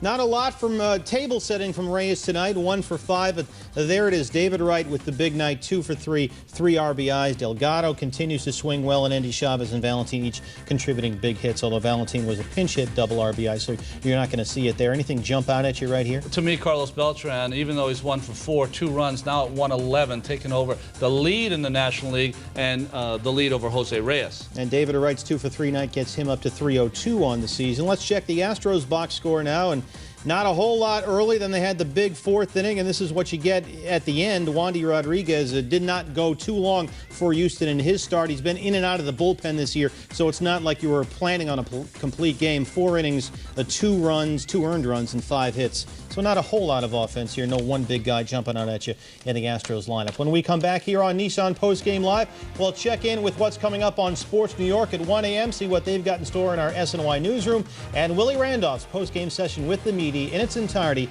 also coming up. It's Nissan Postgame Live. Ron and I are back after this.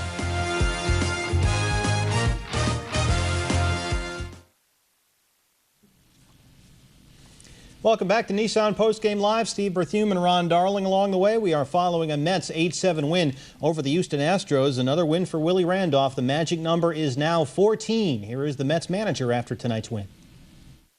I said earlier before the game that, we want to win, but win or lose, it's good to have him back out. He's healthy, felt good, and he threw the ball pretty well.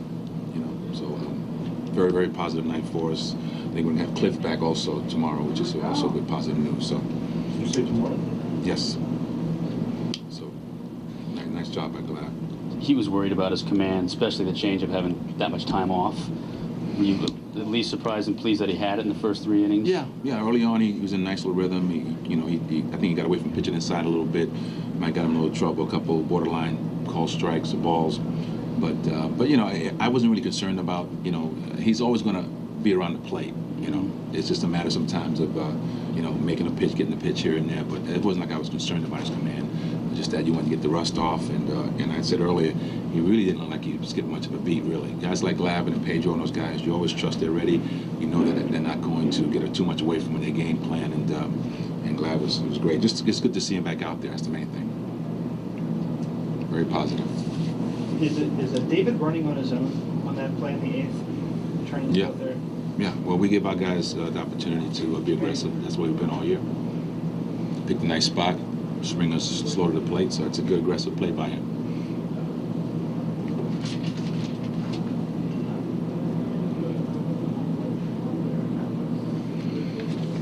About the relief effort tonight, especially the first 3 guys, Moda, Bradford. Yeah, Moda looks better and better.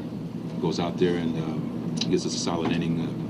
Bradford's he's been lights out most of the year. Just nice and very comforting coming in, get righties out. Get occasional lefty out too. So the bullpen's been solid all year. I can't say enough about him. And Aaron came in with a strong 8th, and Billy finished up right. I mean, that's how you want to draw it up. And everyone was fresh and ready to go. And our bullpen's been a tremendous key for us all season, and they continue to go out there and just do a tremendous job. Willie, with Cliff, I guess 2 home runs is enough to punch his ticket.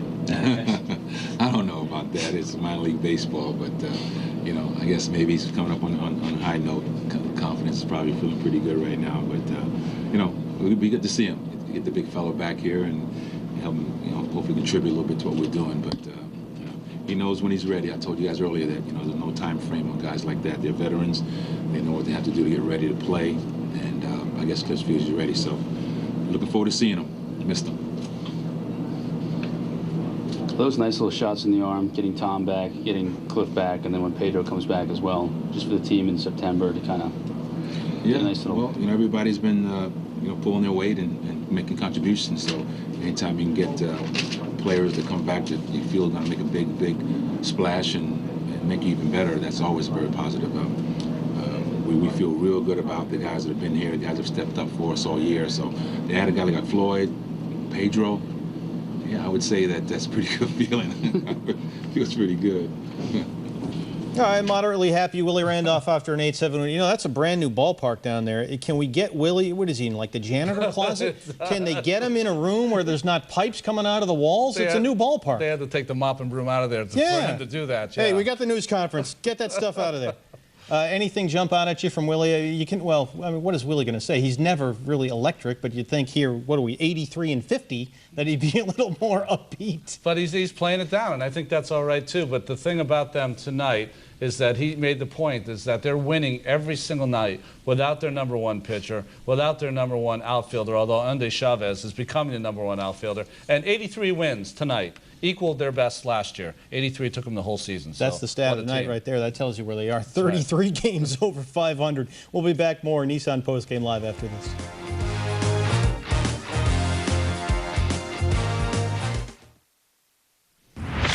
Well, you can't have Nissan Postgame Live without the Nissan play of the game and talk about clutch hits. 6-6, 8th inning, man on third, pinch hitting. Jose Valentin rips it into the corner. David Wright comes in. The Mets go ahead at 8-7.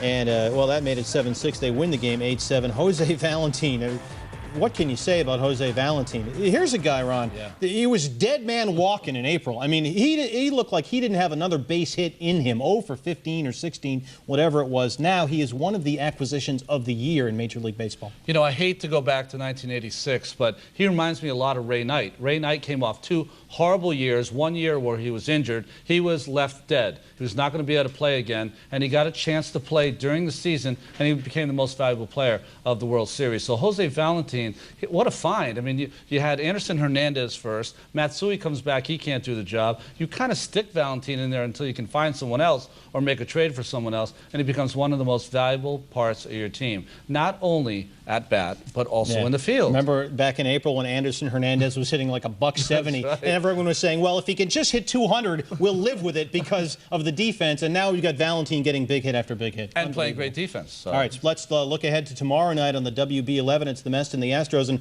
we've got John Maine, and the news just continues to be good for John Maine, working his way into the playoff rotation. Well, John Maine might be quiet, but his game certainly isn't quiet. Now his record's 4-3, but you know, they've been auditioning for the 5th starter all year. 13 different starters Paul Lo Duca has caught, and this guy has distinguished himself. He's now, in his last 7 starts, the Mets are 7-0, going up against Jason Hirsch, who only has 5 big league starts, doesn't have a lot of experience. And you can see that number right there, 13 walks, 13 Ks. Be patient, Met hitters tomorrow. That's excellent. Well, why shouldn't they? They're 33 games over 500. Chill. All right, that does it for Nissan Postgame Live.